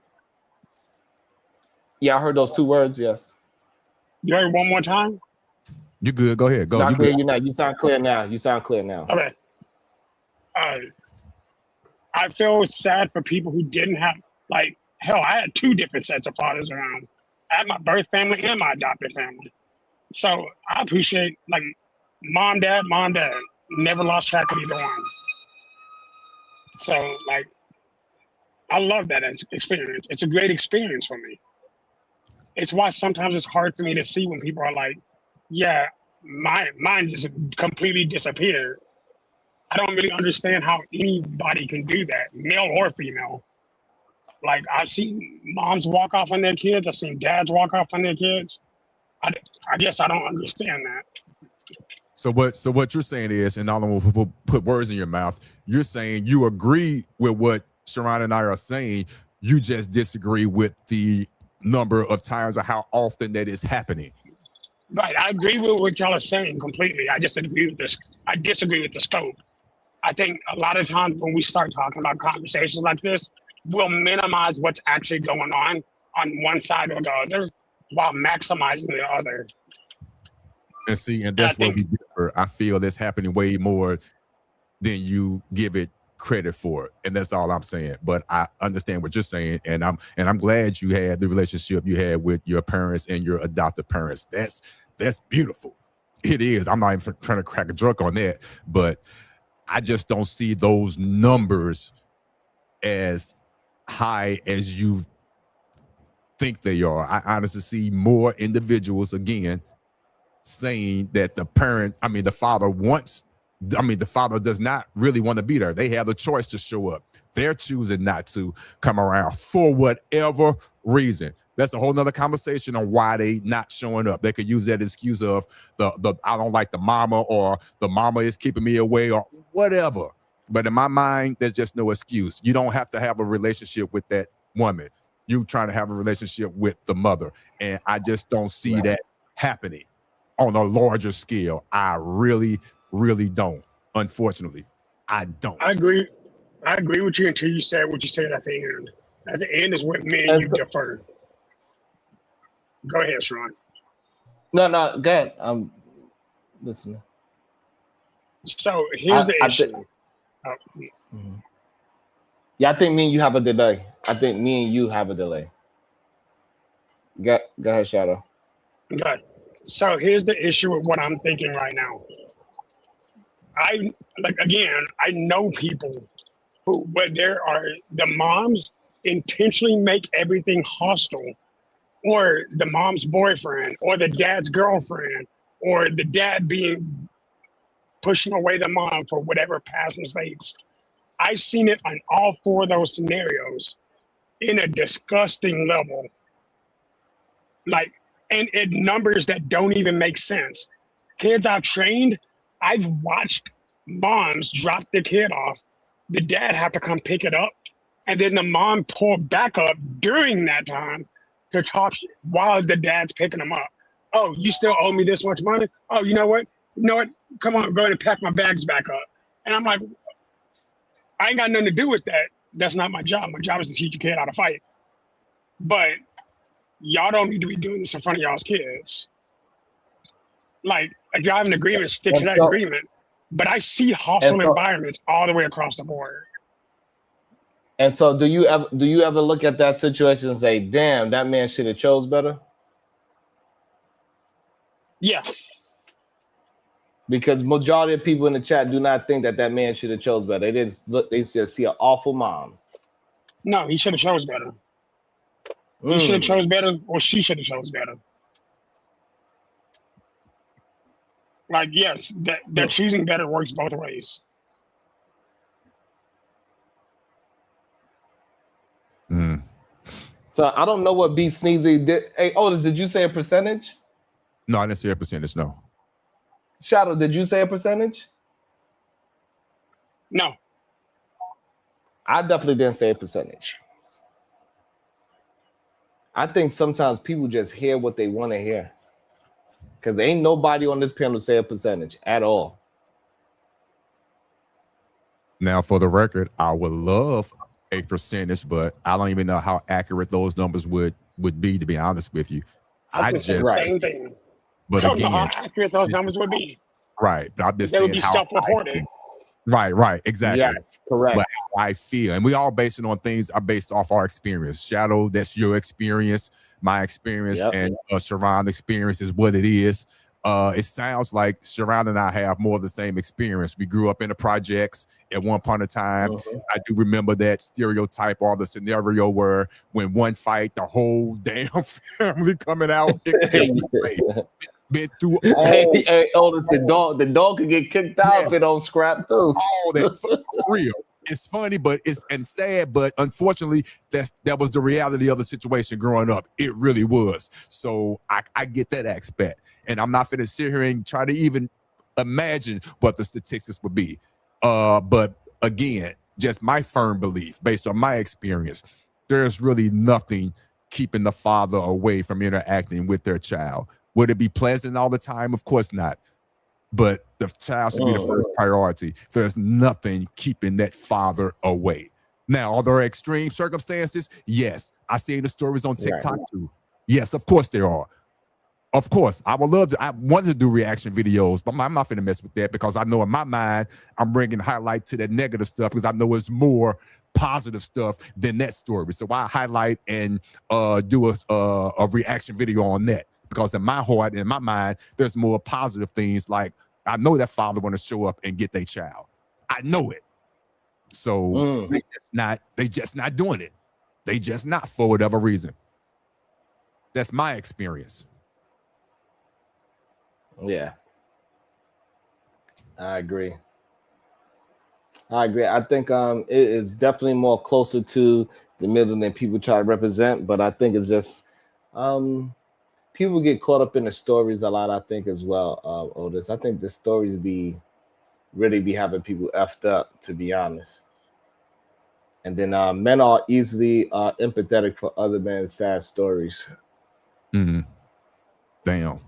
That was a deep statement there. Men are more empathetic to other men's sad stories. Yeah. Yeah, wow, that was a good statement. Yeah. You know, I think and that's because maybe some men because can't relate to it. It's easier to be empathetic to something. It's easier to be empathetic to something you can. It's easier to be empathetic to something that you can relate to. So in reality,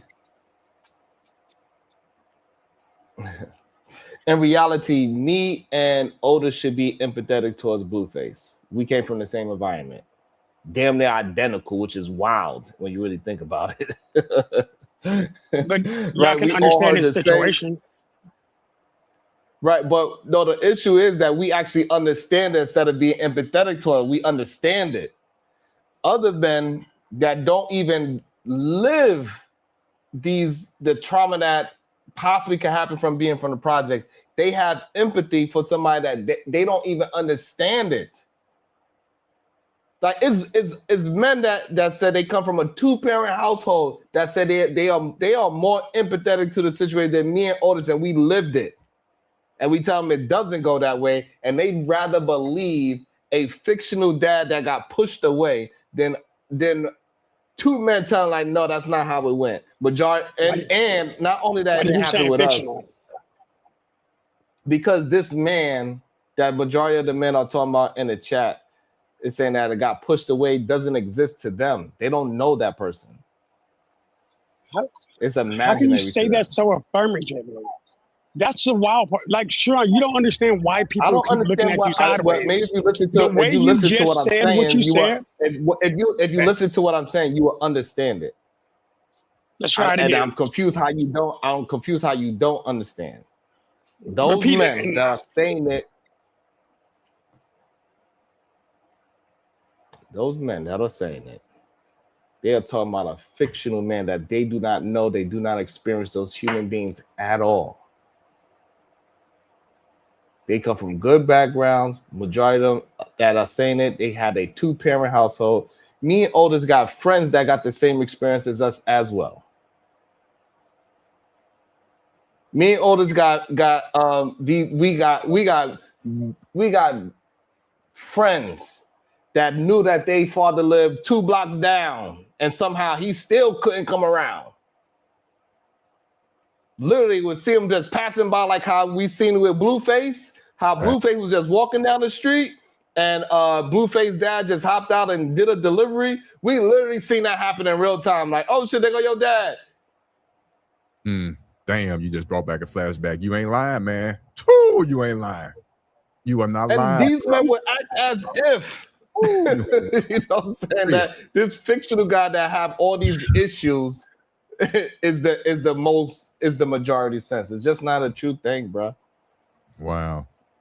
And that's why I believe, and I said a while ago, someone needs to break the cycle.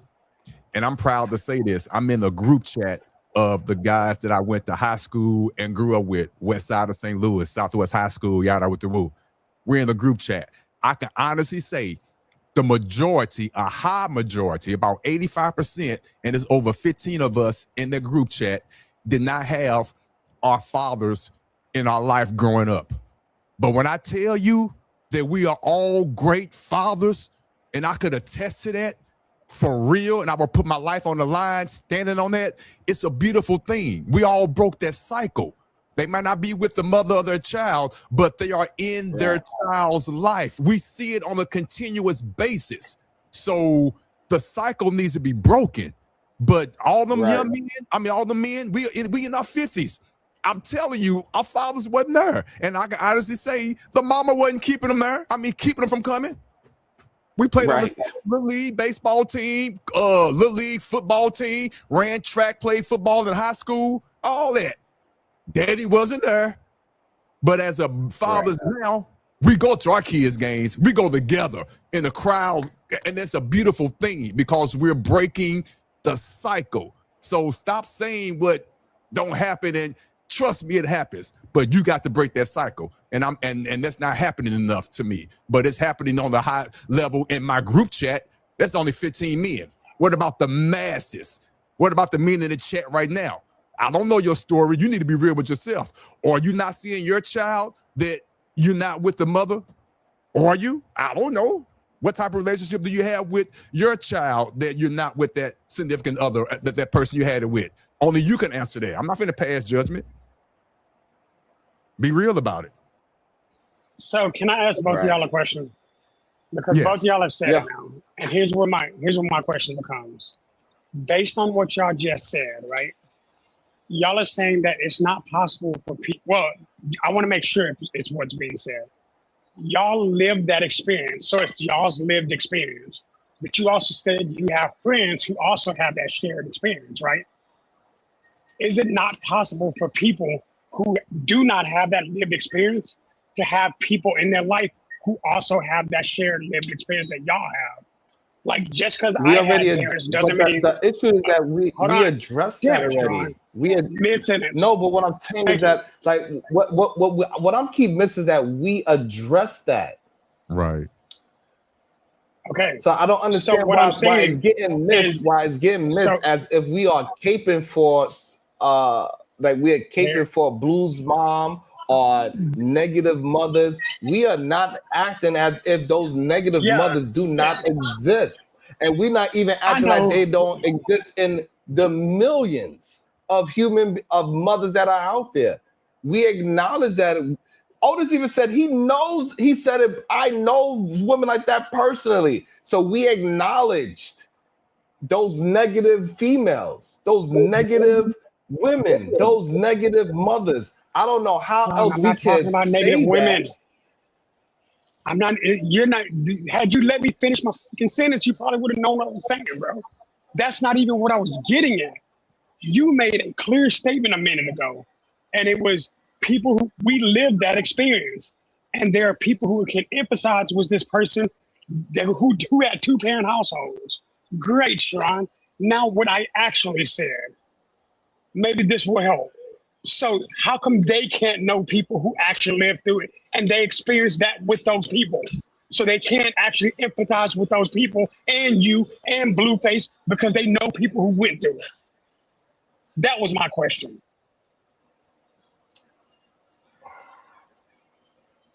First of all, because they don't have no recognition of those people. They just talking. They don't have no personal person that they can say, hey, my nephew No, went I'm through going that. now. My cousin went through that. My neighbor went through that. They just saying men go through this all the time. Women be doing this to the men. The mothers be doing this to the fathers. When a human being's talking like that, we know they don't have no personal accord of that whatsoever. Okay. Because if your brother's going through that, you would say, my brother went through that. My Why do they need neighbor to be went through that, because specific to you know that they actually know have people who did it? empathy for the situation. When you paint a broad brush and say it's mothers out there doing this to fathers, I know for a fact you full of shit. Mm. And you never experienced it a day in your life, because once you experience something like that, you personalize that. Just like when all the men that is attempting to have empathy with it, every last one will say, well, you know what? I ain't grow up like y'all messed up. They're quick to tell you. That's why we know they making up some fictional father troubled character that they made up in a goddamn mind that they never heard of in their life.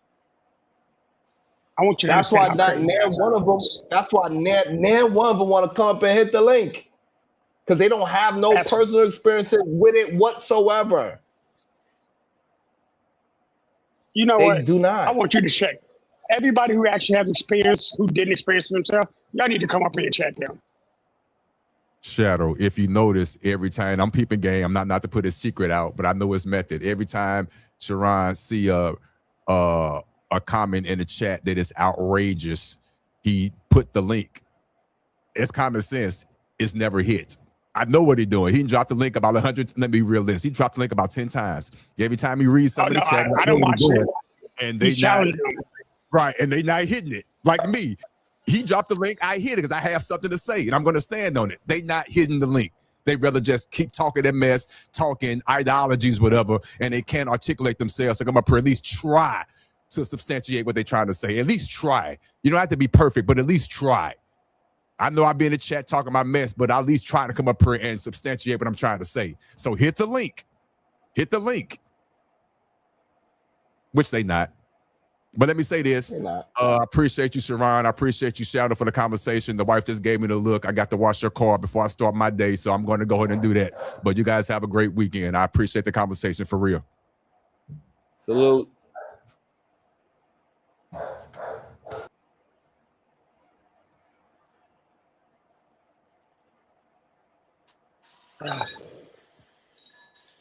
So I want to fight you sometimes. I know people hate that I'm correct. I know. It ain't because you're correct. Stop. Oh, I can live with you being correct. I can't live with you They spreading that hate big. it. It's me, bro. They like, damn, why he always, damn. They can't stand it. How is it? How is that he grew up with no daddy? Look, Shadow, they be like, how is it that he grew up with no daddy? I grew up with a daddy, and I'm still a goddamn bitch. Sure, That's how they look at it. I can't co-sign that, bro. You can't call a grown man a bitch, bro.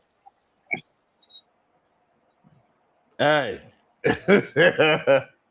They like, damn, how he more of a man I'd than rather me? you call him a spade. I call him a sis. I'm sorry. How is he more of a man than me? And he ain't crazy. It'd be insane. You know what I'm saying? Yeah, that's wild. Just what it is. Because in reality, just like you, they don't disagree with me. You haven't disagreed yet. No, I think we're You still just want to make sure. preaching the You just same want to make thing. sure I acknowledge the other. You just want to make sure I acknowledge the other side. I acknowledge the other side, You acknowledged it. I appreciate it. and it is what it is. I acknowledged it. I don't know why they try to act like I didn't, but they don't want me to acknowledge it. I just want you to tell the truth. That's it.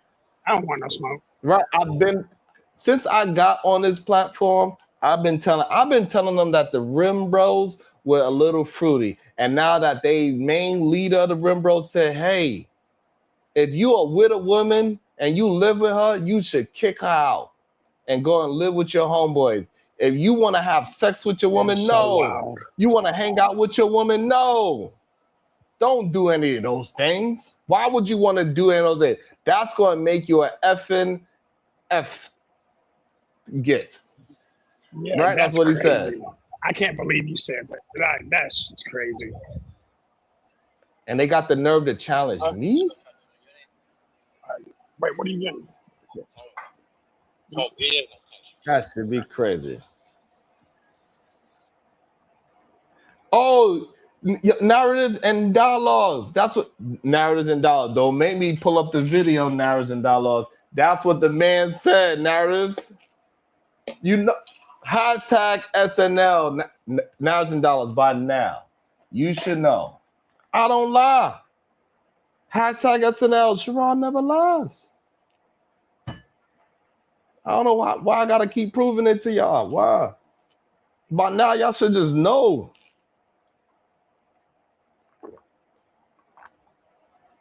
By now, y'all should just know.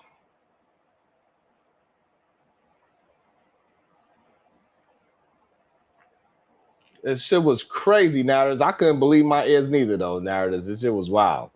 I don't know who Coach Ferg is talking about. He said victim blamers are always being the victim. I don't know who's the victims here, and I don't know who is victim blaming, and others poor decisions and choices. I don't know.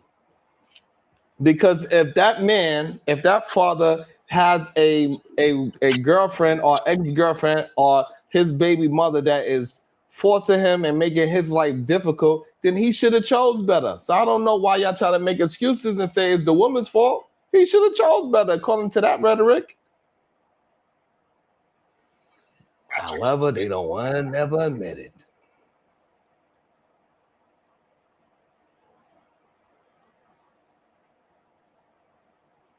Be Sneezy, where do you get in this 20 and 80%? We have not been talking about percentages this whole show. We have not brought up any percentages.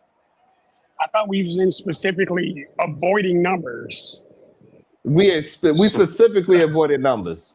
Yeah. So I don't know where Sneezy is getting this percentage from. I don't know who brought up the percent. Maybe somebody in the chat brought the percentage. I didn't see it. Sharon, is that in the super chat?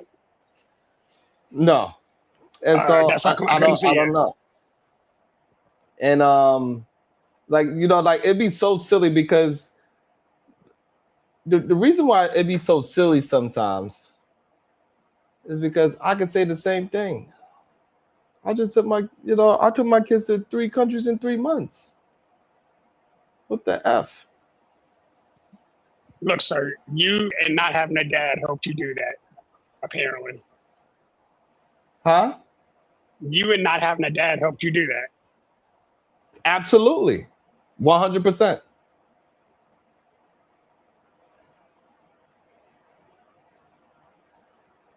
I agree. Congratulations. I think that actually would make you a great example. Hey, even if I didn't have a father, I was still able to be a great father. Right. See, you say some crazy stuff, and I already agree. Right, no, I said right. But look at all that expression. You got people talking in chats and not super chats. I don't know what they're saying. Yes, sir. That's good. I mean, you know, because we understand that majority of even when you talking, we starting to see that when you talking just truthful, it's harder for people to support that. What are they You gonna know what I'm reject? The saying? fact that you're not a good dad? The fact that you didn't take your kids to 3 different countries? The fact that your daughter didn't write a book? Come on, bro. Like, tell me where you went bad. I'm just saying. So no, what I'm saying is that like if it was just a drama show, that's the thing that people, you know, that's a little easier to support than actual movement is what I'm saying. You know what I mean? Like it seems like it's much more difficult for some people to just support a good. We had a dope ass conversation today. Salute, you know what? Salute to everybody that joined us today. Hopefully you hit the like button. We're gonna see how much they actually supported. Let's see. I wonder if we got enough likes. I don't know. Wonder if we get enough shares. I don't know. But I will be back later on today. I'm going to be on the super panel around like I believe 5 p.m. So I see y'all back. Hopefully y'all join me. We're going to have a dope conversation. It's going to be up and stuck. Y'all know it's going to get wild and crazy whenever me and Ali or me and Fatty going at it. We always turn it up. So we're going to do that later on today around 5 p.m. I'm going to see y'all later. Hopefully you be here. Make sure y'all hit that like. Make sure you hit the share. Leave some comments and hit the super chat. Support your boy whenever you can. It is Friday, so I know y'all got 99 cents, but it is all good. I will see y'all back at 5 p.m. We are going to turn it up. Salute to everybody. See y'all soon.